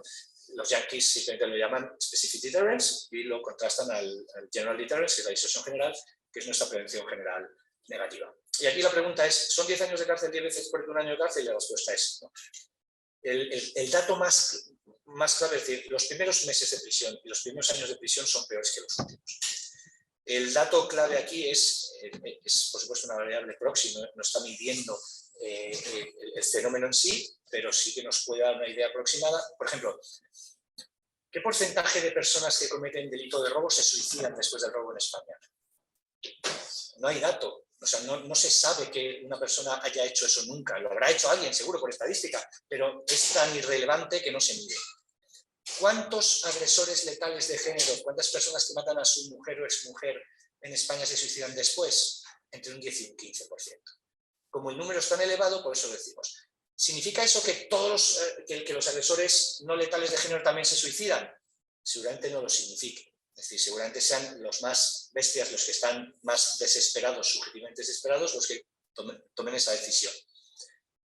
Pero lo cierto es que si esto es así, no es que del 10 al 15% sean irracionales o estén dispuestos a suicidarse y el resto estén ahí simplemente calculando la violencia y el delito de homicidio. Seguramente también lo cometan en situaciones en las cuales la idea de disuasión no tenga sentido. No la tiene para un suicida, porque si después de cometer el delito se va a suicidar, no espera pena ninguna. Él mismo hace que sea imposible la imposición de la pena porque se suicida. Si estas personas llegan a este extremo, pues es razonable pensar que el resto también estará cometiendo el delito en unas condiciones de no perfecta disuabilidad. No significa que sean inimputables, significa que no son fáciles de disuadir y por lo tanto que tendremos que hacer cosas más que la disuasión. Bien, pues la idea aparte de mediante entrevistas, como un dato importante de que nos dice que los primeros semanas y meses en prisión son más duros, lo tenemos en el hecho de que, por ejemplo, en un país como España, en el que la media de cumplimiento efectivo de una pena de prisión es de 4 años y medio, el 50% de los suicidios se producen dentro de los 3 primeros meses. Eso significa que en los 3 primeros meses se producen tantos suicidios como en los siguientes 4 años y 3 meses. Eso es una desproporción espectacular. Estamos hablando de 1 a 12 aproximadamente. Y por lo tanto, algo tendrá que ver el propio ingreso, no puede ser una casualidad. Si te vas acostumbrando, y eso es cada vez más sencillo en los sistemas que encima, como el español, van dando más permisos hasta el punto de que el año anterior a salir de prisión tú has podido estar fuera de prisión 100 días al año o incluso 100 días al año y no ir a dormir ninguno de esos días, pues ciertamente los últimos años de prisión tendrán un menor componente. ¿De acuerdo? Esto hará que luego además el recuerdo se vea torcido, es lo que se llama minusvaloración de la duración. Cuando los seres humanos pensamos en una experiencia aversiva que hemos tenido en el pasado, no la recordamos correctamente. Correctamente sería acordarnos del dolor en cada momento de la experiencia y multiplicarlo por el tiempo. Y dices, imposible, exactamente, imposible. ¿Cuál es nuestra heurística? ¿Cuál es nuestro atajo para recordar? Es los momentos finales y el punto más aversivo. Si tuvimos un momento de pico, una agresión en prisión física, por ejemplo, ese momento puntúa muy alto a la hora de ser recordado y los momentos finales también lo hacen. Si los momentos finales son mejores que los momentos iniciales, entonces el recuerdo entero de la prisión va a ser un recuerdo adulterado. Lo pasamos peor de lo que luego nos decimos a mí mismo, lo que tendrá también efectos sobre la disuasión en el futuro. Finalmente, en tardanza, pues, ¿qué sabemos de la tardanza? Básicamente, nada. Beccaria y Bentham hablaban de la tardanza y decían que cuanto más tarde una pena, más plausible es que esta pena no consiga sus objetivos. Tiene pinta de ser cierto, pero no lo podemos saber con estudios empíricos porque no los tenemos. Esa es la realidad. Se han hecho estudios sobre animales. Esa es la parte que menos me convence a mí del libro de Robinson. Él dice, los etólogos dicen que claramente los animales, si tardas en castigarlos, primero, directamente no hacen una asociación causal, ¿no? Si regañas muy potentemente a tu perra 3 días después de que orinó en tu alfombra favorita, tu perra pensará que eres un tarado o una tarada, ¿no? Porque de aquí viene ahora de repente ponerse a dar gritos. Mientras que si lo haces en el momento inmediatamente posterior, te llevas a la perra y le muestras su orín, seguramente consigas un efecto. ¿De acuerdo? Bien, incluso con eso, lo cierto es que no se puede trasladar los estudios en animales. Los estudios etológicos normalmente son sobre palomas, cerdos, chanchos y perros. ¿En qué se diferencian los seres humanos? Pues en muchas cosas. Está muy bien que tengan algo parecido a derechos, por lo menos protección, pero eso no los hace en absoluto iguales a los seres humanos, que podemos establecer relaciones causas-efecto con valor de décadas, ¿no? Es decir, cuando el año pasado se persiguió a ese señor de 90 y algo años en Alemania por delitos cometidos en un campo de concentración, lo cual significa como tarde en el año 44, porque en el 45 ya no había campos de concentración, la verdad seguía, pero en Japón Alemania estaba invadida. Si ese señor tenía más de 18 años y eso es preciso para haberle juzgado, ese señor tiene que tener como mínimo 93 años. Pues cuando se le juzgó el año pasado, ese señor, si se le juzgó, es que no era inimputable, entendía lo que se le estaba diciendo y trazaría una adecuada relación. Le parecería como a mí, qué barbaridad, después de 80 y tantos años, después de 80 años, después de 70 y muchos años, ir a por una persona que no ha vuelto a cometer un delito, pero entiende la situación. Por lo tanto, la tardanza no sabemos qué efecto tiene, pero no podemos acudir a efectos de animales. Aquí está el problema con la delincuencia de cuello blanco. Tenemos el problema de base bien exacerbado, hay una probabilidad baja de imposición y eso supone que las ganancias son más espectaculares. En muchos casos que se detecta el delito, no sabemos exactamente cuánto ha sido la cuantía. Muchas veces no sabemos cuánto ha sido la cantidad del soborno. Por lo tanto, que te vayan a devolver el soborno entero es irrazonable pensarlo. Tampoco muchas veces sabemos cuáles son las ganancias que obtienen los particulares, por ejemplo, mediante contratos públicos. Muchas veces parte del contrato es legal. Es decir, me han dado la recogida de basuras de 4 municipalidades, pero la basura la recojo. A lo mejor no era el mejor postor, pero ahora a ver quién lo demuestra. Por lo tanto, las posibilidades de retener algo son importantes. Incluso yendo a cana. Bueno, aguanto unos añitos en prisión.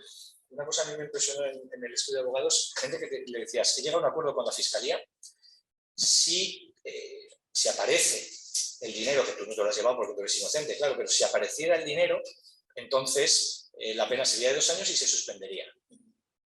¿Cuánto tiene que aparecer? 1 millón. ¿Y qué pena es? 4 años. 4 años, vale, no aparece. Yo decía, bueno, una persona que está diciendo, cada año de libertad me importa menos de 250.000 euros. Es lo que está diciendo, ¿no? Porque va a cana por esto. Es verdad que decían, ¿y cuándo saldré? Digo, bueno, cuando lleves 3 años saldrás. Entonces, pues, 333.033 periodo de euros es lo que le importaba su libertad por año. No mucho eso. Puede ocurrir, pero de nuevo tenemos ese problema. Lo que mata a la delincuencia de cuello blanco antes era la probabilidad de la gravedad, porque como bien decía Sutherland, es que muchas veces no eran ni siquiera considerados ilícitos penales, sino administrativos. Pero en eso hemos mejorado muchísimo. Y una cosa curiosa, Lo lanzo, Diego. En época de neoliberalismo, estos 30 años de neoliberalismo han hecho muchas maldades sociales, pero el derecho penal económico le han venido muy bien.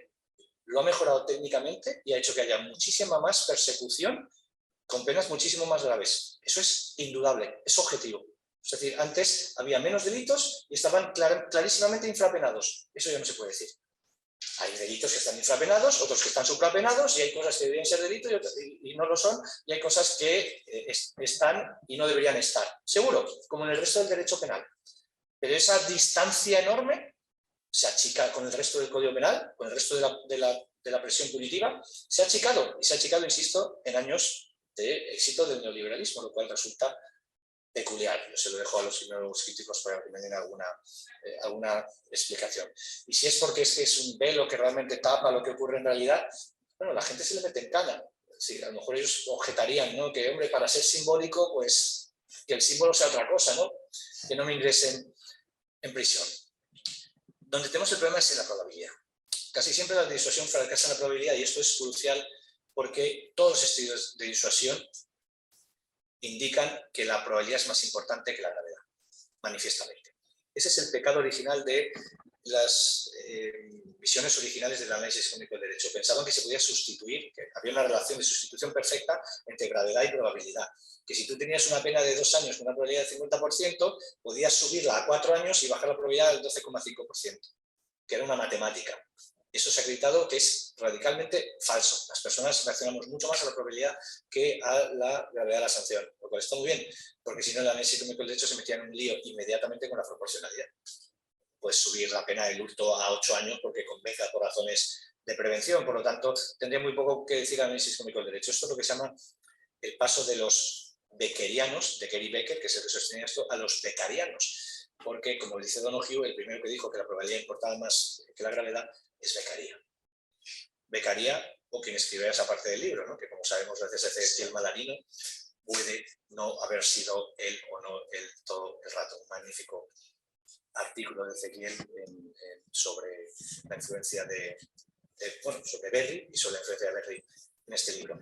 Por lo tanto, si ya tenemos, no todos, pero delitos de cuello blanco adecuadamente definidos en el Código Penal y no en códigos administrativos, si ya tenemos penas privativas de libertad que si se imponen podrían ser efectivamente disuasorias, lo que nos falta es más probabilidad. Esto se puede afirmar también del resto del derecho penal, pero es particularmente importante en el ámbito de la influencia de cuello blanco. También porque, como hemos visto, no se ve afectado por los otros dos problemas que tiene la disuasión, el obstáculo del conocimiento del derecho y el obstáculo de la elección racional. Por lo tanto, el juego está aquí. ¿Cuáles son las estrategias que se han venido utilizando? Si veis el derecho penal de las organizaciones supranacionales, para no llamarlo derecho penal internacional, veréis que tanto la OCDE como organismos más extraños como el GAFI o la ONU, cuando habla, por ejemplo, de corrupción, pues van a hablar de las estrategias que vamos a ver ahora, que tienen un componente claramente económico. Ahí están pidiendo que se hagan, a los ordenamientos jurídicos, que hagan cosas que tienen sentido económico. ¿Va a salir esto bien? ¿Va a salir esto mal? Eso ya se verá. Pero claramente la lógica subyacente es la lógica económica que estamos viendo y que voy a seguir extendiendo. En primer lugar, se procura, como estrategia, una reducción de la ganancia esperada. En sí mismo, la pena es una reducción de la ganancia esperada, ¿no? Es decir, ¿cuánto me dan este soborno? 2 millones de dólares. Bien.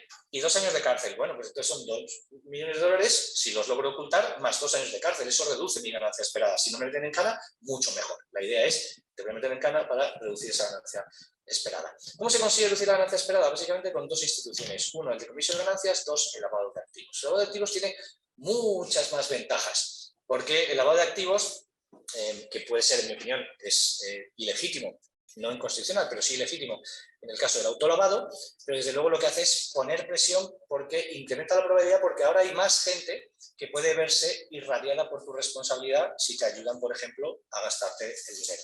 ¿De acuerdo? Y los que lo hagan no tienen la promesa de la impunidad que tenían antes. Una persona de 18 años, en una época en la que no había tantas startups y millonarios, por lo tanto 18 años, que entrara vestida con una equipación de un equipo de fútbol, como si hubiera acabado de terminar de jugar un partido con sus amigos en el barro, y entraba en una entidad bancaria con una bolsa, con 3 millones de dólares y su carnet de identidad, y le abrían una cuenta y entraban los 3 millones de dólares. ¿Por qué? Porque no había lavado de activos. En el momento en el que empieza a haber lavado de activos, cuando hay lavado de activos doloso, entonces los bancos miran lo más obvio, pero dejan de mirar lo que no es estrictamente necesario para poder aludir no lo vi. La ampliación jurisprudencial del concepto de dolo, ilegítimo, pero fácticamente dada para incluir casos de ignorancia deliberada, y la posterior, en el caso de España, inclusión de un tipo de lavado de activos imprudente en el Código Penal, cambia todos los incentivos para los bancos. Ya no pueden decir no lo vi, tenías que haberlo visto, te condeno por imprudente. Un reconocimiento de eso sería letal. El decomiso sirve sobre todo, obviamente, para quitarle las ganancias al sujeto, pero ¿por qué necesitamos el decomiso? En principio, en el derecho, ¿por qué el decomiso ha experimentado tanto auge? Porque en el derecho penal clásico la idea era, yo le quito a Caro su bolso y entonces cuando me detectan con el bolso de Caro, Caro lo puede pedir. Hay una acción reivindicatoria de derecho civil básica. Pero claro, eso ya no se puede dar cuando yo he recibido dinero de no se sabe quién, de varios empresarios, no sé en qué cantidad, o van a mi casa y no solo tengo el bolso de Caro, sino que tengo 40 bolsos más cuya procedencia no puedo explicar. Salvo que todo el mundo haya enunciado muy claramente cuál es su bolso para que se pueda ofrecer una acción reivindicatoria, si tuviéramos que acudir al derecho civil, nos quedaríamos, el sujeto se podría quedar los efectos hurtados. Necesitamos el decomiso para decir, no son tuyos y yo te los quito. ¿De acuerdo? Porque el sujeto de la naturaleza del Estado tampoco es tuyo. Y tenerlo lo tengo yo, por posesión me lo quedo. Para evitar esos efectos de derecho privado lo queremos el decomiso de ganancias. Y por eso cada vez va siendo más extendido. Hasta el extremo, es decir, aquí la cuestión es, la lógica es esa, yo aquí estoy escribiendo. A mí además me parece bien la evolución, pero dentro de unos límites. Por ejemplo, el lavado de activos me parece que en muchos ámbitos está sobrepenado. Yo iba por ahí diciendo, madre mía, en España hasta 6 años por el lavado de activos. Qué fuerte, qué fuerte. Hasta que estuve una vez en Colombia y me dijeron, 20 años por el lavado de activos. Y yo, oh, Dios mío, qué fuerte, qué fuerte. Y se me ocurrió decirlo en Perú y nos dijeron, nosotros tenemos 25 años. Y dije, Dios mío. Y entonces ya España me parece, no es nada, no, es mucho. Nosotros es una pena ridícula porque va de 6 meses a 6 años, por lo tanto, es decir, el mínimo y el máximo hay que multiplicar por 12, ¿no? Si fuera una pena de 2 que empieza en 2 años, sería de 2 a 24 años, es una barbaridad, ¿no? Que tenga una extensión así la pena y demuestra la poca falta de confianza en el legislador en haber acertado en el objetivo regulatorio y por eso pone unas penas tan elevadas para poder decir, mira, juez, haz lo que quieras. Muy poquito, ahí tienes los 6 meses. Mucho, tienes hasta los 6 años. Y ya tú te ocupas de hacer lo que tenía que haber hecho yo. Se llama principio de legalidad. El lavado de activos, también el autolavado, en mi opinión, es insisto, contrario, creo que tiene problemas con el BCN. En España se ha dicho que no es inconstitucional. Bueno, yo soy de otra opinión, pero en cualquier caso, incluso si no es inconstitucional, puede ser inadecuado. Y yo creo que sobrepenar los delitos de tráfico de estupefacientes diciendo que es la única manera de evitar que dadas las pingües ganancias que dan, la gente los cometa y después decir, ¡hala! ¿Y has querido además gastarte las ganancias? Otro delito. Pero si me has subido la pena primero porque tenía ganancias y ahora por utilizar las ganancias tengo una pena extra.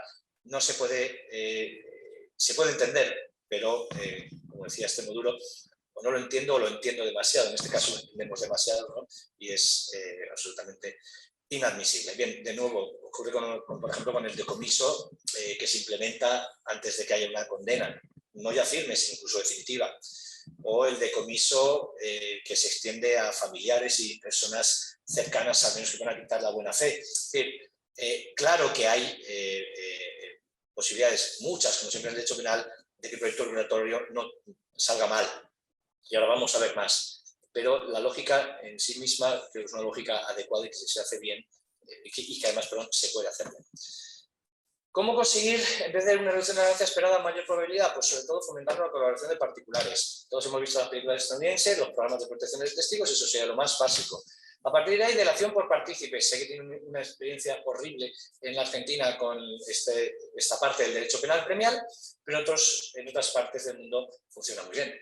En todas las partes del mundo funciona muy bien en la persecución de, por ejemplo, los cárteles. Son muy usuales los programas de clemencia en los cuales la primera empresa o la primera persona que denuncia la existencia de un cártel se le garantiza la impunidad. Y eso ha conseguido que hayan crecido espectacularmente los índices de persecución exitosa de los cárteles. Es decir, algo que un evento absolutamente escandaloso porque se producía aproximadamente cada 3 años en los Estados Unidos de América, entre los años 40 y los años 70, a partir de la implementación de estos programas es algo que se está produciendo decenas de veces por año. Podemos también enfrentar las denuncias, ya no por intervinientes, partícipes no en un sentido penal, ¿de acuerdo? Intervinientes, da igual que sean autores o partícipes en el sentido concreto de la teoría jurídica del delito. Fomento de denuncias externas por personas que no han participado en el delito y tampoco forman parte de la institución o del entorno en el que se ha producido el delito, y las internas, que son personas que no han participado en el delito, pero que están dentro de la institución. Por ejemplo, un funcionario que sabe que su superior o superiora ha cometido un delito de cohecho, o una persona que en una empresa sabe, whistleblowing, que se están produciendo ilícitos y denuncia al exterior lo que está ocurriendo. ¿Cómo se fomentan las denuncias? Bueno, primero podemos proteger, ¿no? Como la protección de testigos, y segundo podemos incentivar incluso con dinero. El whistleblowing es un fenómeno muy interesante. Yo tengo ahora un doctorando haciendo una tesis sobre ello, y los estudios internacionales dan, no hay tantos estudios empíricos, pero los que hay, dan que en ausencia de incentivos externos las mujeres proporcionan información, son whistleblowers en una proporción muy superior a los hombres. Pero cuando ingresan los incentivos, a los hombres se nos enciende la lucecita moral y entonces empatamos a las mujeres en dar información. Un esquema, por ejemplo, la Dodd-Frank Act, ¿no? Pues permite que la persona que denuncia recupere hasta un 30% de lo que el Estado recupere. ¿Vale? Es decir, que si yo denuncio a mi empresa por pagar impuestos por valor de 100 millones de dólares, puedo recibir hasta 30. El valor modal, es decir, el número que más aparece es un 10%. Un 10% de 100 millones no está nada mal. Incluso uno de 10 millones me valdría, ¿no? Porque también me parece bien. Y finalmente tenemos la labor de policía llevada a cabo por terceros, lo que se llama third party policing, ¿vale? Policía en el sentido administrativo del término, no cana con pistola en la cartuchera. No, aquí lo que decimos es, el Estado no llega a todo. Algunas veces se ha dicho, el Estado delega. Falso, el Estado no delega, el Estado puede seguir inspeccionando cuando le dé la gana. Y la Fiscalía puede hacer sus propias investigaciones y exigir información, algunos sistemas directamente, en otros a través de la Judicatura, cuando quiera. Por lo tanto, no hay una delegación propiamente, pero sí que hay una incentivación a ciertos tipos de particulares para que den la información de la que disponen a las autoridades de persecución. El lavado de activos, sobre todo imprudente por el esquema que vimos antes. Si no me das la información que yo preciso, entenderé que has infringido tus obligaciones KYC, Know Your Customer, conoce a tu cliente, y por lo tanto, entonces, entenderé que has sido imprudente a la hora de intervenir o no interferir en el delito de lavado de activos. ¿De acuerdo? Y lo siguiente es la responsabilidad penal o administrativa de las personas jurídicas. Hacer responsables sancionadoramente a las personas jurídicas por ilícitos cometidos por personas de su entorno, salvo que den la información que permita perseguir a esas personas individualmente, supone un incentivo para la persona jurídica. Es tú o yo. Incluso en casos en el que el delito se ha cometido a favor de la persona jurídica, como ocurre en muchas ocasiones. Bien, todas estas estrategias, insisto, están en boga ahora, están siendo empujadas por parte de diversos organismos internacionales, y los vemos muchas veces reflejados en nuestros propios ordenamientos jurídicos. No son incompatibles entre sí y todas tienen la capacidad de incrementar algo la probabilidad. La idea es que de forma conjunta se incremente de manera relevante la probabilidad de persecución del delito. Esto no lo vamos a ver simplemente para ver cómo quedaría el esquema finalmente. Para otro tipo de delitos, la nueva teoría de la disuasión es lo que se llama la teoría de la disuasión concentrada. Estos son los estudios, por ejemplo, de David Kennedy. En su libro se ha traducido al castellano en la colección de Derecho Penal y Criminología de Marcial Pons, o las estrategias de comunicación directa. El autor intelectual sería Mark Kleinman, fallecido hace 2 años, profesor de Harvard y antes de UCLA. La idea aquí básicamente es lo que decía antes: separarse de la prevención general negativa como el mensaje a todos y decir, vamos a dar mensajes más específicos. Boston Ceasefire, por poner un ejemplo muy rapidito, es una operación, el alto el fuego en Boston, que la idea era reducir la violencia letal en Boston. Se consiguió reducir la violencia letal un 50% en un año. ¿Cuál fue la estrategia de Kennedy? La estrategia de Kennedy fue decir, nosotros no podemos parar el tráfico de drogas, pero sí podemos parar el tráfico de drogas, la violencia letal asociada al tráfico de drogas. Del todo, no, pero en parte sí. ¿Cómo lo hicieron? Los traficantes iban armados. ¿Por qué? Porque si tú estás en una esquina y no llevas un arma, te viene otro y te la quita. Si yo estoy repartiendo droga y solo me puedo defender con mis puños desnudos, me viene alguien con un cuchillo y me tengo que ir. Al día siguiente vengo yo con una pistola y se va él. Al día siguiente viene él con una pistola y nos matamos los dos. Y para evitar esa carrera hacia el fondo, en términos de teoría de juegos, nadie tiene incentivos para dejar de llevar la pistola. Lo que hizo Kennedy, es decir, lo que vamos a hacer nosotros es ser una especie de Leviatán, esta estrategia punitiva, y decir, yo os quito las armas a los dos. ¿Cómo? No puedo hacerlo legalmente, tenéis un derecho constitucional incentivándoos. Cuando se detiene una persona que está traficando con drogas y lleva un arma, esa persona pasa a ser objeto prioritario de atención por el sistema de justicia penal. ¿Cuántos podemos procesar? ¿3? Pues los 3 que lleven armas. Y si llevan 5, pues los siguientes para el día siguiente. Además de eso, se presta atención especial a la pandilla a la que pertenezca. ¿Traficas y llevas un arma y llevas una bandana roja, eso significa que eres un Vlad? Pues objeto de atención, todos los Vlad. Se va a parar a todos, con la excusa que sea. ¿Legal? Probablemente no, pero efectivo sí. Lo que hizo esto es generar una nueva norma social. La norma social anterior era, si eres de una banda, llevas pistola. No solo por ti, sino también por tus colegas, para poder ayudar y para añadir músculo a la banda. Ahora no. Ahora eres un débil si llevas pistola, porque estás poniendo en un brete al resto de la banda también. No solo una cuestión tuya, que seas un cobarde y no te sepas defender adecuadamente, sino que si a ti se te detiene con el arma, supones un peligro, supones una molestia para el resto. 50% menos de delincuencia, además condensada en este grupo de homicidios, es decir, aquellos que se producían con razón del tráfico de drogas. ¿De acuerdo? La cuarta posibilidad, el incremento de los costes de reputación mediante el refuerzo normativo. Lo hemos visto en la violencia de género, la conducción bajo los efectos del alcohol, el delito fiscal. Había normas sociales incipientes que fueron reforzadas por parte del derecho penal. Las normas ya existían. Es distinto en el caso de la función directiva, que se puede definir como ahorrar para invertir. Por ejemplo, cuando en España se introdujeron los delitos contra el medio ambiente en el año 83, fue por influencia de la doctrina alemana. Y en Alemania fue porque el Partido Verde consiguió ser partido bisagra entre los dos grandes partidos y le dijo al Partido Conservador, te pongo en el gobierno a cambio de que pongan los delitos contra el medio ambiente. Bueno, eso es lo que ocurrió. Y entonces, como la doctrina española estaba enversada con la alemana, dijeron, pues vamos a traerlos aquí. En España la conciencia ecológica en el año 83 era 0. Entonces, bueno, no sé cuántos gente estaría en Greenpeace, pero desde luego era una cosa que se veía, eran unos tipos ahí enloquecidos que iban con las lanchitas cuando tiraban los residuos nucleares al mar, ¿no? Esa era la idea que teníamos de Greenpeace, ¿no? Mucho han cambiado las cosas, y en parte han cambiado porque una vez que sostuvo en el Código Penal, pasó a los códigos administrativos. Fue primero un ilícito penal, luego un ilícito administrativo, y luego se hicieron cuerpos policiales para perseguirlo. Ahí el derecho penal tuvo una función directiva. Era un momento, además, especialmente bueno para esto, porque en el año 83 se cambia buena parte del derecho penal franquista y se hace más democrático. Y entonces eso es un momento en el que el derecho penal, en comparación, tiene buena prensa, tiene buena reputación. Y por lo tanto tienes esa reputación ganada, ahorrada, para poderla invertir. ¿De acuerdo?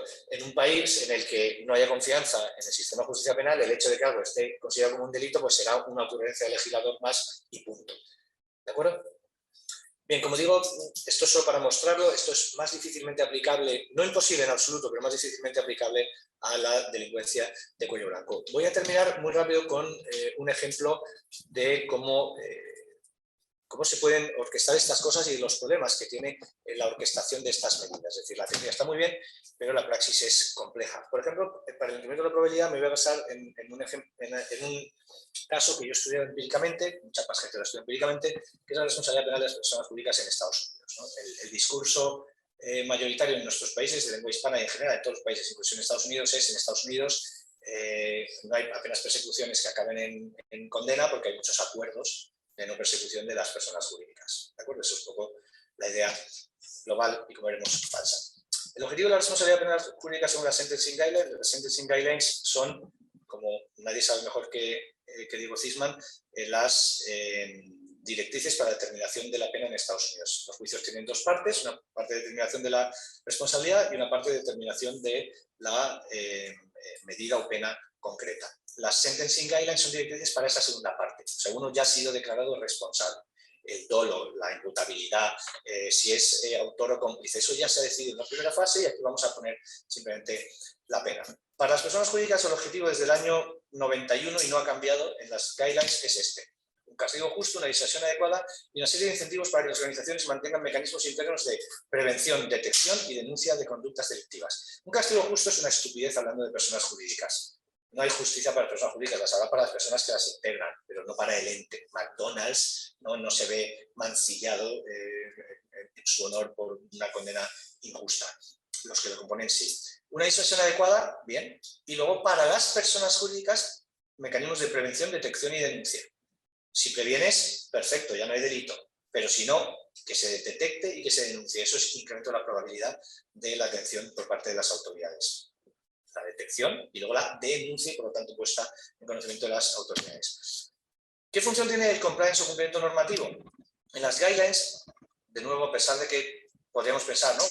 Debe ser muy importante en Estados Unidos, por eso hablamos de compliance, ¿no? En inglés y no en castellano. Lo cierto es que en Estados Unidos el compliance no exige de pena, sino que simplemente te reduce la pena que te ponen. La regla es una regla de responsabilidad objetiva. Es decir, en la primera fase a ti se te condena. Es muy sencillo. No hay numerus clausus. Cualquier empleada o empleado que cometa cualquier delito en beneficio directo o indirecto de la empresa, la condena. Punto. Hay 4 factores de agravación y 2 de atenuación. Los factores de agravación son que la persona jurídica haya ideado el delito o que lo conociera y lo tolerara dolosamente, que haya tenido más instancias previas, es decir, que sea reincidente en la materia, que haya desoído una orden judicial, una injunction, directamente, no hagas esto y que lo haya hecho, y 4, que haya interferido con la acción de la justicia. No tienes por qué colaborar, pero no puedes destruir pruebas, por ejemplo. Bueno, esos son los factores de agravación. Los 2 de atenuación son tener un programa de cumplimiento efectivo y colaborar con las autoridades. Hay muchas posibilidades, claro, puedes tener un factor de agravación, 2 de atenuación, 4 de agravación, 0 de... Pero imaginemos que hay una persona jurídica que tiene 4 de agravación y ninguno de atenuación, y otra con las mismas características y el mismo delito cometido que está en el lado contrario, 2 de atenuación y ninguno de agravación. La diferencia de la pena de multa sería de hasta 80. Es decir, a una se le podría poner una pena de 80 millones, a otra una de 1. 10, 800. 100, 8.000. ¿De acuerdo? Esa es la importancia. Y como la distancia, aunque aritméticamente siempre sea la misma, 80, cuando subes más, ¿no? Entre 1 peso y 80 pesos, pues no da igual, ponme la multa que quieras. Entre 1.000.000 de pesos y 80 millones de pesos ya no nos da igual. Y eso que la distancia es 80 aritméticamente. Por eso las personas jurídicas más grandes son las primeras que tuvieron programas de cumplimiento en Estados Unidos. Les iba más en ello, tenían más incentivos. En 2004 ocurre algo maravilloso, se cambian las directrices como parte de todos los escándalos, Andersen, WorldCom, Enron, y se cambian las directrices para añadir los conceptos se pasa del cumplimiento de ética y cumplimiento y cultura de cumplimiento. Pasamos de hablar de compliance a ethics and compliance y hablamos de la culture of compliance. El objetivo está todavía online, yo creo que deben estar buscando cómo pilarlo. La Sentencing Commission salió diciendo, está la grabación y está el escrito, diciendo, con estos cambios en 2004 ingresamos en una nueva era de cumplimiento normativo. ¡Wow! Suena bien, suena bien. Lo que pasa es que si lees las directrices, no cambian ninguno de los requisitos para los programas de cumplimiento. Es decir, los programas de cumplimiento y los programas de ética y cumplimiento tienen los mismos requisitos, todos iguales. Bueno, pero entonces a lo mejor es que dan más... ¿Cuál es la puntuación que te dan en Estados Unidos? Las agravantes te dan puntos de culpabilidad para arriba, puntos positivos, ¿no? Tú empiezas con 0 puntos de culpabilidad. Y las agravantes te pueden subir la culpabilidad hasta 20 puntos, en los casos de personas físicas más, y las atenuantes te quitan puntos de culpabilidad. Entonces tú puedes tener 3 puntos de culpabilidad por un agravante y si colaboras te dan hasta 5 por colaboración. Y por compliance te dan hasta 3. Si colaboras y tienes compliance, en principio te pueden dar hasta 8. ¿De acuerdo? Pero si no colaboras no te pueden dar el compliance. Eso ya, primero, la colaboración pesa más, 5 sobre 3, y sobre todo puede bloquearte la aplicación del compliance. Eso significa que se da mucha más importancia, por supuesto, a la colaboración que no al compliance. Es lógico. ¿Por qué? Porque los juristas no tenemos ni idea de qué es eso del compliance, a mí me parece bastante fraudulento, de hecho, ni cómo podemos acreditar que un programa de cumplimiento es realmente efectivo. Mientras que la colaboración la entendemos perfectamente. Tú me has dado pruebas con las que yo puedo perseguir, eso lo veo muy clarito. Lo otro, no. Y los incentivos, insisto, eran los mismos, 3 y 5 con la misma posibilidad de bloqueo. Es decir, en un ámbito que se rige claramente por la racionalidad instrumental, nos están diciendo que va a haber un cambio tremendo cuando no cambian los incentivos. ¿de qué cambio están hablando? Es decir, o sea, poner la palabra ética va a convencer a la gente para que se comporte de manera ética. Esto parece un fraude de etiquetas. La praxis judicial es muy interesante. Hay un estudio de Stucker, en un artículo que se llama In Search of Effective Compliance Programs, del año 2014, en el que recoge la praxis jurisprudencial entre el 96 y el 2012. Analiza casi 3.500 condenas y encuentra 3 reducciones de los puntos de culpabilidad por cumplimiento normativo. No 3 de 3 puntos, no, 3 en las que se ha tenido en consideración para rebajarlo. Eso significa un 0,08%. 0,08%. Bueno, pero puede ser que sea una muestra porque quizás las empresas que tienen cumplimiento normativo ya han sido eximidas antes. No, nadie se exime antes, en principio. Esto es una regla de determinación de la pena. Por lo tanto, las empresas diligentes también son condenadas y también pueden presentar luego toda su diligencia en la fase de determinación de la pena. Aquí no hay un sesgo, es todo, es el universo, no es una muestra. Un estudio posterior dijo, no, son 5. Bueno, vale, 0,14%, para ti la perra chica, ¿no?, que decimos en España. No parece que cambie mucho, había un 99,86% de probabilidades de que no te den ningún tipo de reducción.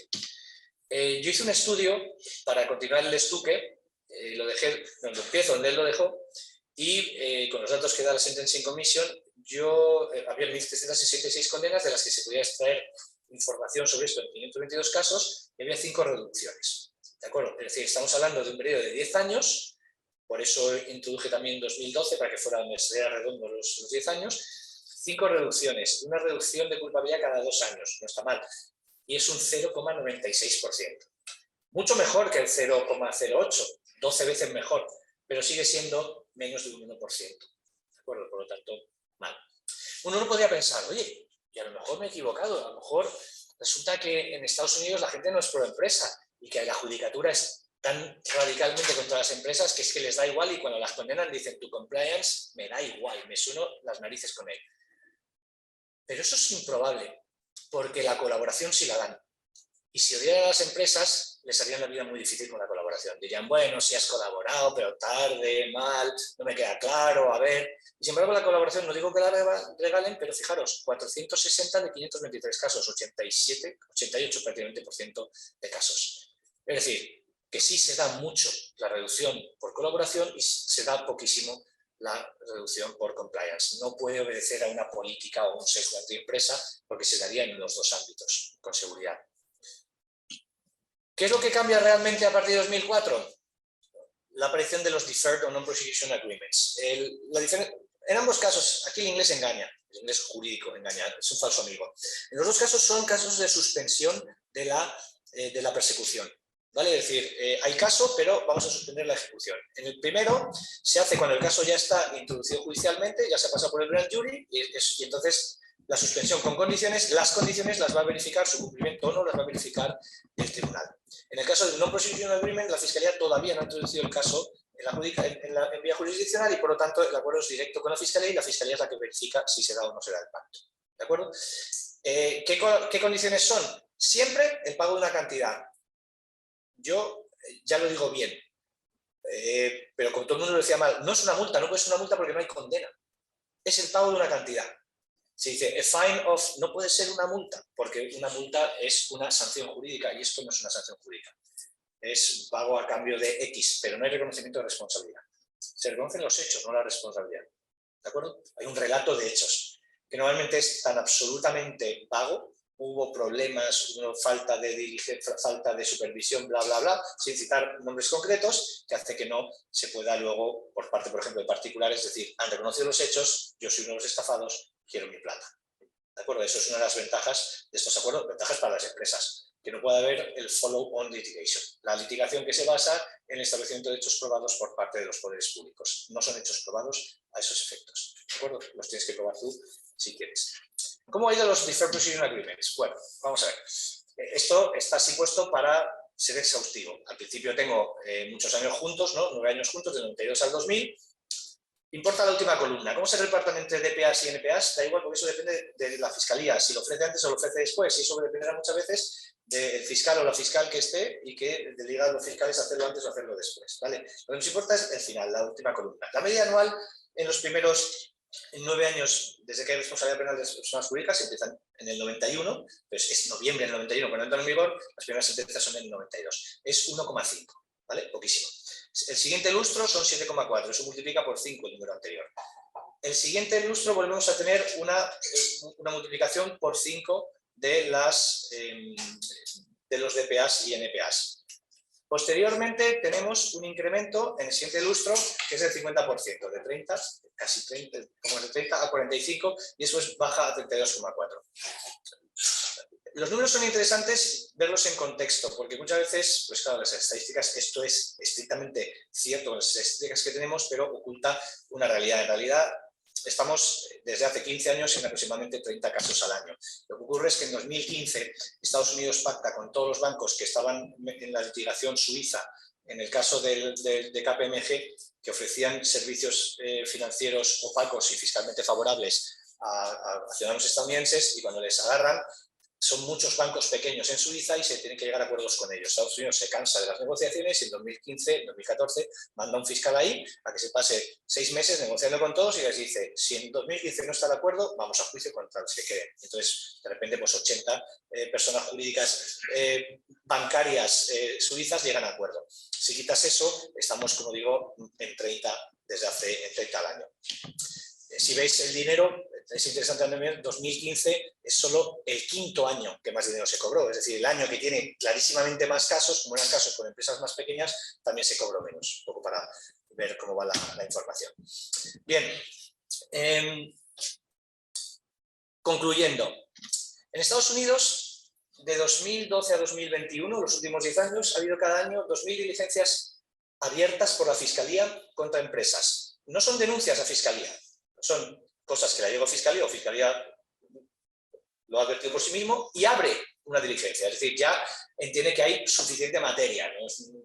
Por lo tanto, son, por así decirlo, estadísticas de salida, no de entrada, ¿vale? No recogen lo que me han dicho, sino que yo ya he procesado y por lo tanto se supone que está ya más trabajado y más serio. Sin embargo, tenemos una media de 133,6 condenas y 38,3 DPAs y NPAs por año. Lo primero es, ¿y qué ocurre con el resto de casos? No se sabe. Como dices tú que el Departamento de Justicia lo sabe, pero no lo comparte con el resto. Me interesa la relación entre los DPAs y las NPAs y las condenas, porque a pesar de que el discurso dice que lo más usual son los acuerdos son aproximadamente 4 veces menos que las condenas. ¿Qué es lo que ocurre? Que está muy mal repartido, como casi todo en la vida. ¿Con quién negocia el Departamento de Justicia en los NPAs y DPAs? Con las empresas grandes. Las pequeñas son todas condenadas. Las pequeñas y medianas empresas se las condenan sin ningún problema. Y con las que se negocia son con las grandes porque son demasiado grandes para caer. ¿Y cómo negocia?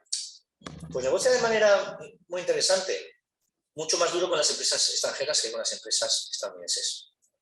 Si veis, por ejemplo, en el ámbito del CPA, ¿no? es decir, las sanciones impuestas por la Ley de Prácticas Corruptas en el extranjero, si veis las 10 empresas que más dinero han pagado, 9 son extranjeras, una sola es estadounidense. ¿De acuerdo? Es la que es la primera.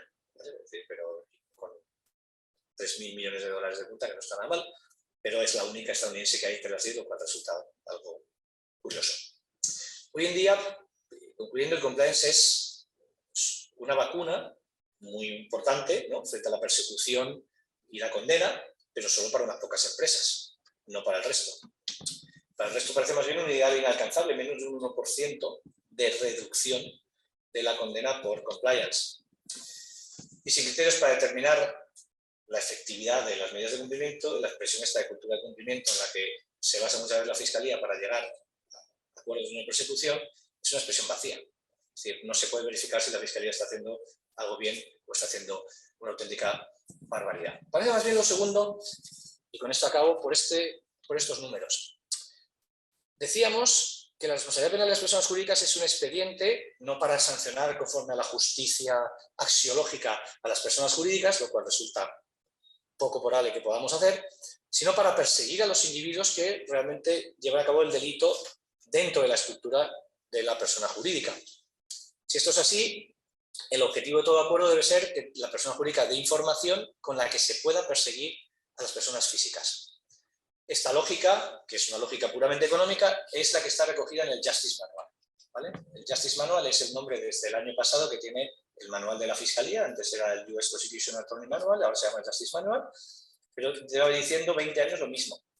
Se podrá acordar o solicitar una rebaja de la pena de la persona jurídica si colabora con información que permita perseguir a los individuos.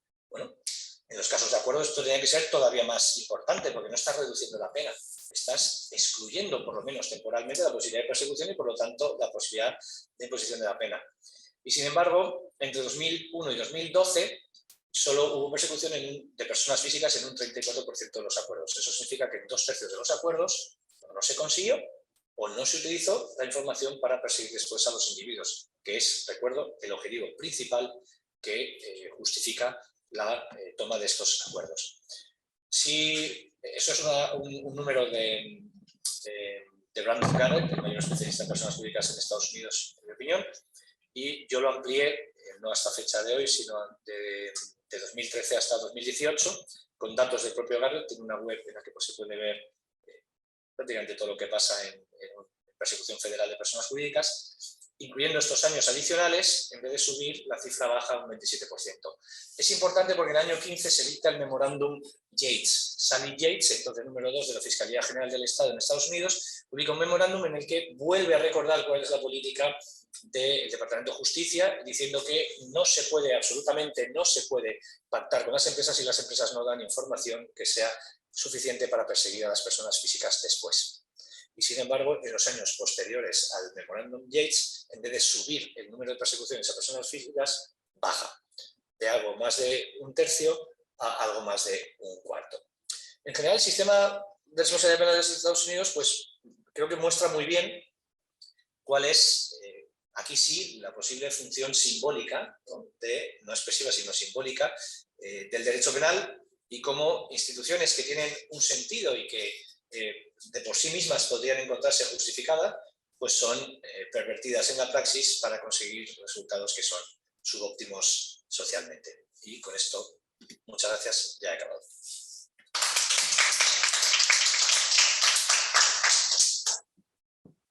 Muchas gracias. Vamos a ver si Diego está ahí a mano, si quiere hacer algún comentario. Si no, vamos a ver si hay preguntas en la sala. Veo que está prendiendo su cámara. Diego, danos un segundo que muteamos nuestro...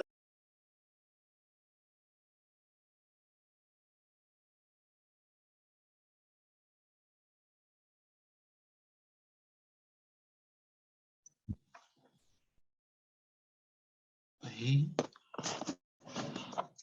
Yo lo escucho ahí.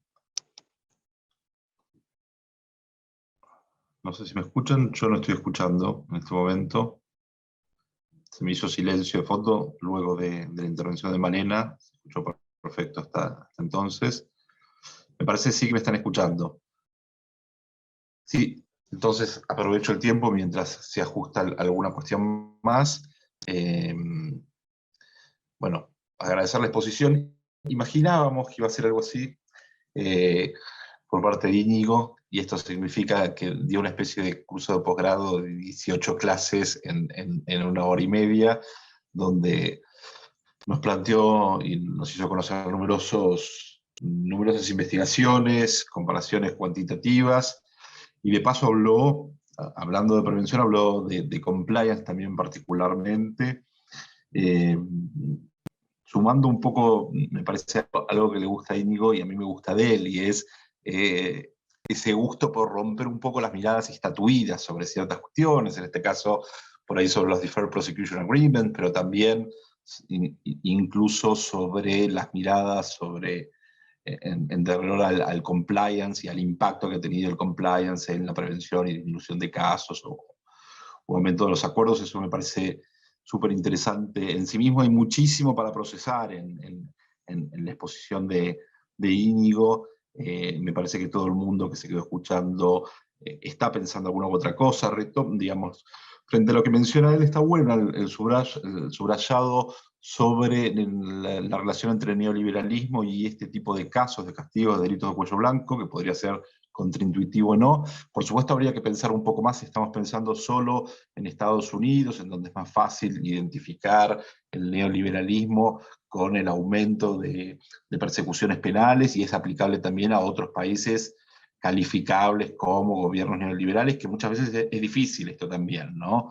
Y también lo sé porque tengo, y lo he discutido con algún estudiante de tesis que quiere trabajar esto, pero lo está haciendo no desde el delito de cuello blanco, sino desde el punitivismo, ¿no? También es muy difícil, pero puede plantear una idea de, bueno, solo en materia de delitos de cuello blanco se incrementaron las persecuciones penales y las condenas, o también, en el caso de Estados Unidos, desde los años 80 también lo fue con los delitos por drogas, por ejemplo, y si esto es una tendencia mayor, digamos, en la que hay que explicar una explicación que preferiría yo a esas explicaciones en donde todo es una conspiración para hacernos creer que unos pocos. Yo creo que hay movimientos, esos movimientos habitualmente no son tan satisfactorios como muchos pensarían. Pasa esto también con la gran diferencia en materia de empresas.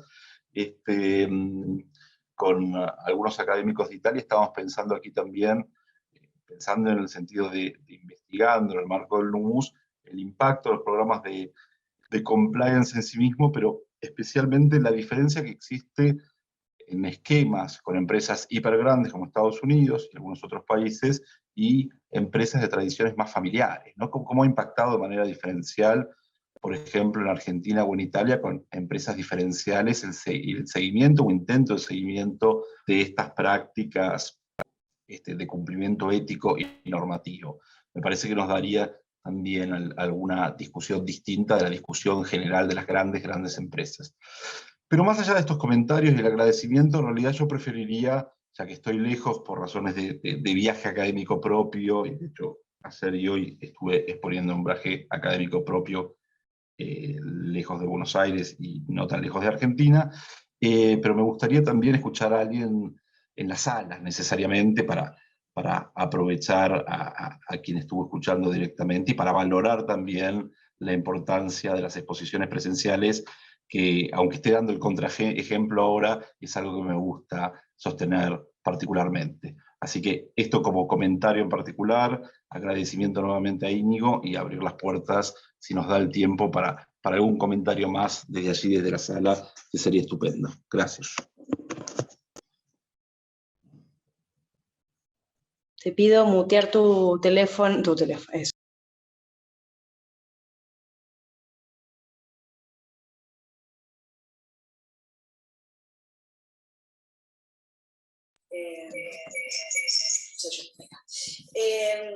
Muchas gracias por la exposición, Íñigo, realmente es muy interesante. Claramente lo que dice Diego es clave, ¿no? Esto que son las clases de posgrado juntas. Puntualmente algo que me llamó la atención fue en relación a la investigación de cómo redujeron a la mitad el delito en Chicago. Esta idea de cambiar el grupo social, ¿no? Si lo pensamos desde la psicología social, de cómo un comportamiento dentro de un grupo para sí se autopercibe y se identifica. Digo, si podemos pensar en esta clave, los comportamientos de las pequeñas y medianas empresas que deciden, por la razón que nosotros estuvimos pensando, aplicar estos programas de compliance como la cultura del cumplimiento, ¿no? Esta legal consciousness, ¿no? Esta idea de que existe una conciencia legal en un grupo social determinado, como puede ser el grupo de empresarios o empresarias, más empresarios, digamos, elegir determinado tipo de cumplimiento, y si hay como más investigación empírica en este sentido. Me imagino que quizás es más fácil acceder a esta información en Estados Unidos, donde lo mismo pasó acá en Argentina. Por ejemplo, yo trabajaba en una consultora que producía programas de compliance para empresas que obviamente tenían sus filiales en el extranjero, donde se aplicaba un programa de compliance tenía relevancia. Luego se modificó la ley acá en Argentina y el juego cambió. Pero digo, si hay algún tipo de investigación empírica de momento que pueda relacionar esta idea de cómo fue mutando la legal consciousness o la cultura del cumplimiento, y pensarlo de cómo el social group cambió, efectivamente. Si tenés algo para comentar al respecto. Yo no conozco ninguna investigación empírica. Conozco muchos asertos empíricos, normalmente por parte de los entusiastas del compliance, en los que hablan de que sí, que se ha generado una cultura de cumplimiento. El problema es que cultura de cumplimiento en los Estados Unidos, por ejemplo, es un término sin definir. No hay una definición de cultura de cumplimiento. La definición más precisa de cultura de cumplimiento la dio el organismo normador, ¿no? Es decir, español, el UNE, y dijo que eran una serie de medidas que generaban una vocación de cumplimiento. Algo parecido no tienen en Estados Unidos, hasta el extremo de que el Departamento de Justicia, que llevaba desde 1991 teniendo que aplicar la excepción, es decir, en un ordenamiento en el que se debía aplicar la excepción por cumplimiento, por tener un programa de cumplimiento efectivo, la primera vez que se contrata a una persona, una profesora que se llama Shen, fue en el año 2016. Eso significa que la Fiscalía desde el año 91 hasta el año 16, es decir, 25 años, estuvo sin saber lo que era un programa de cumplimiento efectivo. Es decir, sin ninguna definición de lo que es cultura de cumplimiento y sin un programa de cumplimiento efectivo. Quizás eso explique los números que hemos visto. Empíricamente, como te decía, como se sabe, la delincuencia, la investigación criminológica de cuello blanco no es exactamente mayoritaria. La empírica es totalmente minoritaria. Hay bastantes pocos estudios y este es un fenómeno bastante reciente. Yo sí que, como decía, los asertos, pues sí que, por ejemplo, el mayor especialista en compliance en España, reconocido como tal, no es un jurista penal, es Alain Casanovas. Él está en los órganos internacionales, en comités de la ISO, por ejemplo, para hacer estas normas internas de la ISO, pero que tienen bastante éxito, que están intentando realmente generar una especie de lex artis en la materia, ¿no? Algo preocupante porque la lex artis antes, quiero decir, era para el buen ejercicio de la medicina, no era para proteger a la comunidad médica de la intromisión del derecho penal, mientras que manifiestamente las reglas de compliance son defensivas. Y eso lo acredita, tú mismo lo estabas diciendo, empresas argentinas que tenían los problemas de cumplimiento para afuera, cuando cambia la ley en Argentina los introducen para adentro. La responsabilidad social corporativa llevaba como ítem, ahora ha rebajado un poco porque como llegó el compliance y la ha sustituido, pero la RSC era un ítem retórico en el que estaban las empresas instaladas desde hace varias décadas, con efectos nulos sobre su cumplimiento normativo, a pesar de que eso podría haberlos tenido. Es decir, mientras que uno puede confiar en que la determinación de la lex artis por parte, sigo con el caso de la medicina, tiene como objetivo una mejor medicina, si eso se pudiera trasladar al ámbito del cumplimiento normativo por las empresas, ya habría esos estándares, ya se habrían generado antes, porque ya ha habido siglos, o sea, menos siglos de empresas que medicina, pero suficientes como para que se hubieran también llevado a cabo esos procedimientos, por así decirlo, internos de cómo hacer mejor para cumplir la normativa. Eso no ha interesado hasta que no se ha dicho manifiestamente te vamos a obligar a cumplir la normativa incluso con el derecho penal. Por lo tanto, el diferente cariz de esas supuestas lex artis, pues creo que queda manifiesto. Una vez que tienes eso, pues los asertos son más bien de autobombo, ¿no? Usted tiene un programa de cumplimiento efectivo, yo le certifico. Yo solo puedo certificar que cumple con los requisitos de unas directrices que han sido elaboradas privadamente. Nadie está certificando que la empresa tiene una cultura de cumplimiento. ¿Cómo se certifica eso? Hay gente que dice, no basta con entrevistas. Ojo, pues si no basta con entrevistas, entonces no sé qué va a bastar. Porque quizás eso sí que tendría sentido, preguntarle a la gente, en ausencia del dueño o la dueña del negocio, tú si estuvieras en una situación en la que tienes que hacer ganar mucha plata con la posibilidad de una promoción, porque si no, yo no voy a heredar la empresa, no me voy a meter en un lío, pero y pudieras hacerlo y la probabilidad de descubrimiento fuera baja, ¿lo harías o no? No.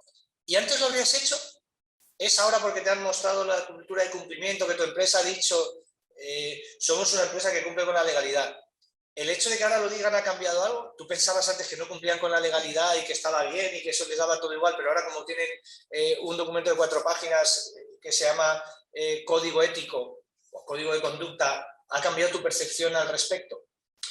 Puedes tener un mayor conocimiento de la legalidad, sí. Es decir, eso en el caso del cártel del transporte aéreo, el tipo de Lufthansa está escuchando lo que le hizo en un curso y se da cuenta de que fija precios. ¿Y por qué no se había dado cuenta antes? Porque era una aerolínea estatal. Entonces, no era fijación de precios porque eran precios públicos y no privados. Pero cuando las pasan a ser privadas, pues siguen haciendo lo mismo, con el de KLM para Holanda, con el de Air France para Francia y con el British Airways para el Reino Unido. Y cuando se da cuenta lo denuncian y salta porque Lufthansa es la primera y consigue un acuerdo. Eso es un caso en el que sí puedes decir, sí que ha funcionado. Si ese sujeto de repente se da cuenta que están cometiendo un delito y claro, lo que le preocupa es las consecuencias del delito. Moralmente no lo vería muy mal cuando lo estaba haciendo el día anterior. No es que hubiera una llamada en su interior y no es que de repente diga, ¡oh, Dios mío, tengo que confesarme! No, sino que dices, Dios mío, tengo que no meter en un lío a la empresa y voy a decir solo a un abogado para saltar de esto lo antes posible. Es un riesgo del negocio. Entonces, en este panorama y en ausencia de estudios empíricos, bueno, pues yo me permito dudar un poco, ¿no? HSBC ha concatenado 3 acuerdos de no persecución. El primer acuerdo de no persecución incluía delitos de lavado de activos para el cártel de Sinaloa. Es verdad que no se habían dado cuenta que el cártel de Sinaloa eran unos supuestos fruteros, pero vendían fruta, vamos, estaba Estados Unidos en una salud dietética absolutamente impensable de la fruta que comían en Estados Unidos. Cuando se descubre esto, se llega a un acuerdo y el acuerdo incluye un monitor de cumplimiento. El monitor de cumplimiento hace el primer informe anual negativo y dice que lo va a publicar. HSBC demanda a su propio monitor de cumplimiento para conseguir la no publicación y consigue la no publicación. Sabemos que los informes fueron negativos todos los años. HSBC, cuando terminó el 5º año con todos los informes negativos, convenció a la Fiscalía de que de todas formas merecía la pena hacer un nuevo acuerdo por otros 5 años por conductas posteriores también de lavado de activos. HSBC tiene una condena en alguna jurisdicción de los 15 países más ricos del mundo todos los años en los últimos 20 años. Y se le sigue dando esto. Supongo que en cada ocasión dirá que ha mejorado mucho su cultura de cumplimiento. Y ocurrirá algo inevitable, y es que por los propios incentivos de mercado, quizás por la propia presión de la empresa o sin la presión de la empresa, pues hay ámbitos en los que no se puede actuar de manera lícita. Yo tuve un caso en el que no llegó a nada, pero al tipo les habían hecho una entrada de registro por un tema de materia de competencia, que es un tema administrativo, pero que en España se puede pedir la entrada de registro, es excepcional. Normalmente la tiene que autorizar un juez, por supuesto, no puede autorizarlo la autoridad administrativa, pero lo puede pedir. En los demás casos no lo puede pedir, tiene que ser en vía penal. Y lo que se sabía, y por eso me llamaron a mí, es que entre la documentación que se había llevado la Comisión Nacional de los Mercados y la Competencia, había una acreditación absoluta de que esta empresa estaba pagando a tipos de la competencia para que le dieran información sobre sus propias empresas y así competir deslealmente. La Comisión Nacional de los Mercados y la Competencia, eso era un delito de corrupción entre particulares y tenía otra serie de cuestiones más. Bueno, pues el tipo lo que le dijo a la empresa muy claramente, le dijo, ¿es que esto es delito? Delante de mí yo decía, pues si es un delito, está en el artículo 286, no me puedo creer.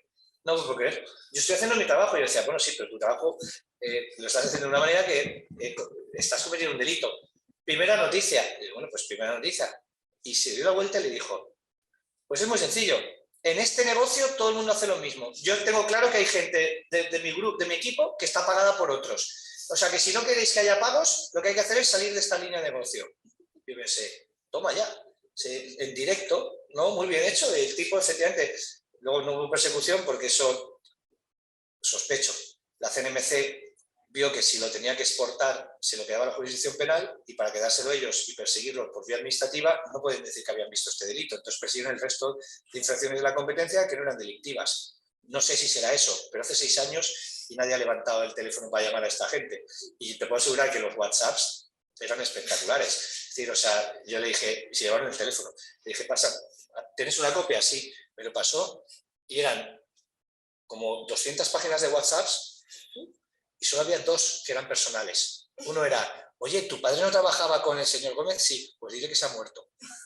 Eso y luego el otro.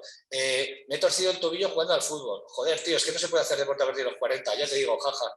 Todo lo demás eran cosas de dame, cuánto vais, cuál es la oferta, cuál es no sé qué, no sé cuánto. Pero el tío lo tenía claro, negocio. Y así se lo decía a sus jefes. ¿No quieres? Nos vamos del negocio. Como tú quieras. Bueno, pues le avienta el compliance, pero esa parte justo no. Y es verdad, o sea, el tipo sabía perfectamente y unos delitos, y había hecho los cursos, y había hecho no sé qué. Es una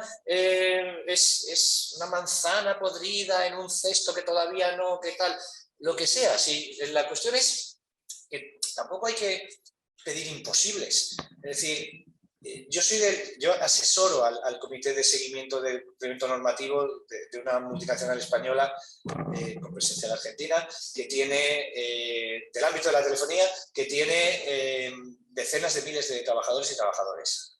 Yo les digo, a ver, es imposible que no haya delitos cometidos por vuestras trabajadoras y trabajadores a lo largo del año. Es porque estadísticamente, o sea, tienen que ocurrir. Es decir, no puede ser que haya 350.000 personas en España condenadas por delito cada año, pero justo, o sea, los tuyos, ¿no? 350.000 sobre 45 millones, pero que tú, teniendo decenas de miles de trabajadores, no enganches ninguna.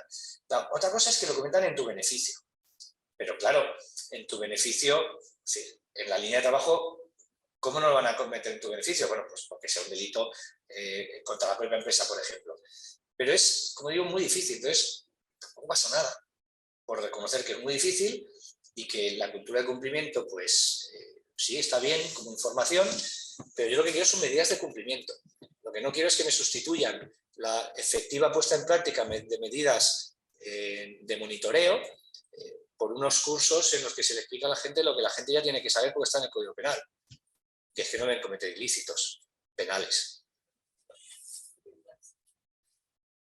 Abro el piso si alguien quiere hacer una pregunta o los que están conectados virtualmente, además de Diego, que lo extrañamos.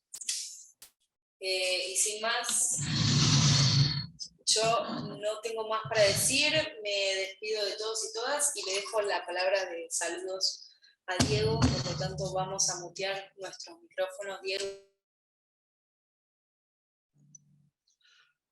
Bueno, no mucho. Yo, por estar lejos, también quise aceptar un poco la regla de ser auditorio a distancia, como tantas otras y tantos otros que suelen acompañarnos sin poder ir físicamente, o porque están muy lejos o porque no pueden. Y te dejaría nomás a vos el cierre, Malena, que es un agradecimiento. Me parece, digamos, que se ha llenado un tiempo mayor al que habíamos imaginado, ¿no? Con Íñigo, pero con un contenido puro y duro, para mencionar también alguna frase que se utiliza en España. Es realmente un montón de ideas dando vueltas. Yo con algunas estoy un poquito más de acuerdo y con otras no. Eso también tiene sentido que lo mencione ahora, porque después lo hablaremos por separado, pero me parece que hay un montón de ideas dando vuelta, y esto es propio de las exposiciones de Íñigo, que no siempre encontramos, incluso leyendo buenos textos o escuchando a quienes conocen bien el tema, ¿no? Y esto es casi un efecto garantizado en las exposiciones. La tengo tal vez desde que nos conocimos, con él leyendo algo y sabiendo que tiene, digamos, muy poco compromiso con los sentidos comunes y las líneas generales a la hora de decir lo que piensa, y que esto siempre puede llevar a una mirada crítica o reflexiva totalmente distinta de las que se vienen manteniendo por ejemplo, entre quienes están a favor del compliance o en contra del compliance. Y vamos a encontrar, digamos, una mirada seguramente muy distinta y con acotaciones muy distintas frente a esto. Pero bueno, creo que es una muy buena hora para despedirnos, y te dejo a vos, Malena, la palabra final y el cierre, porque estás allí y me parece que corresponde.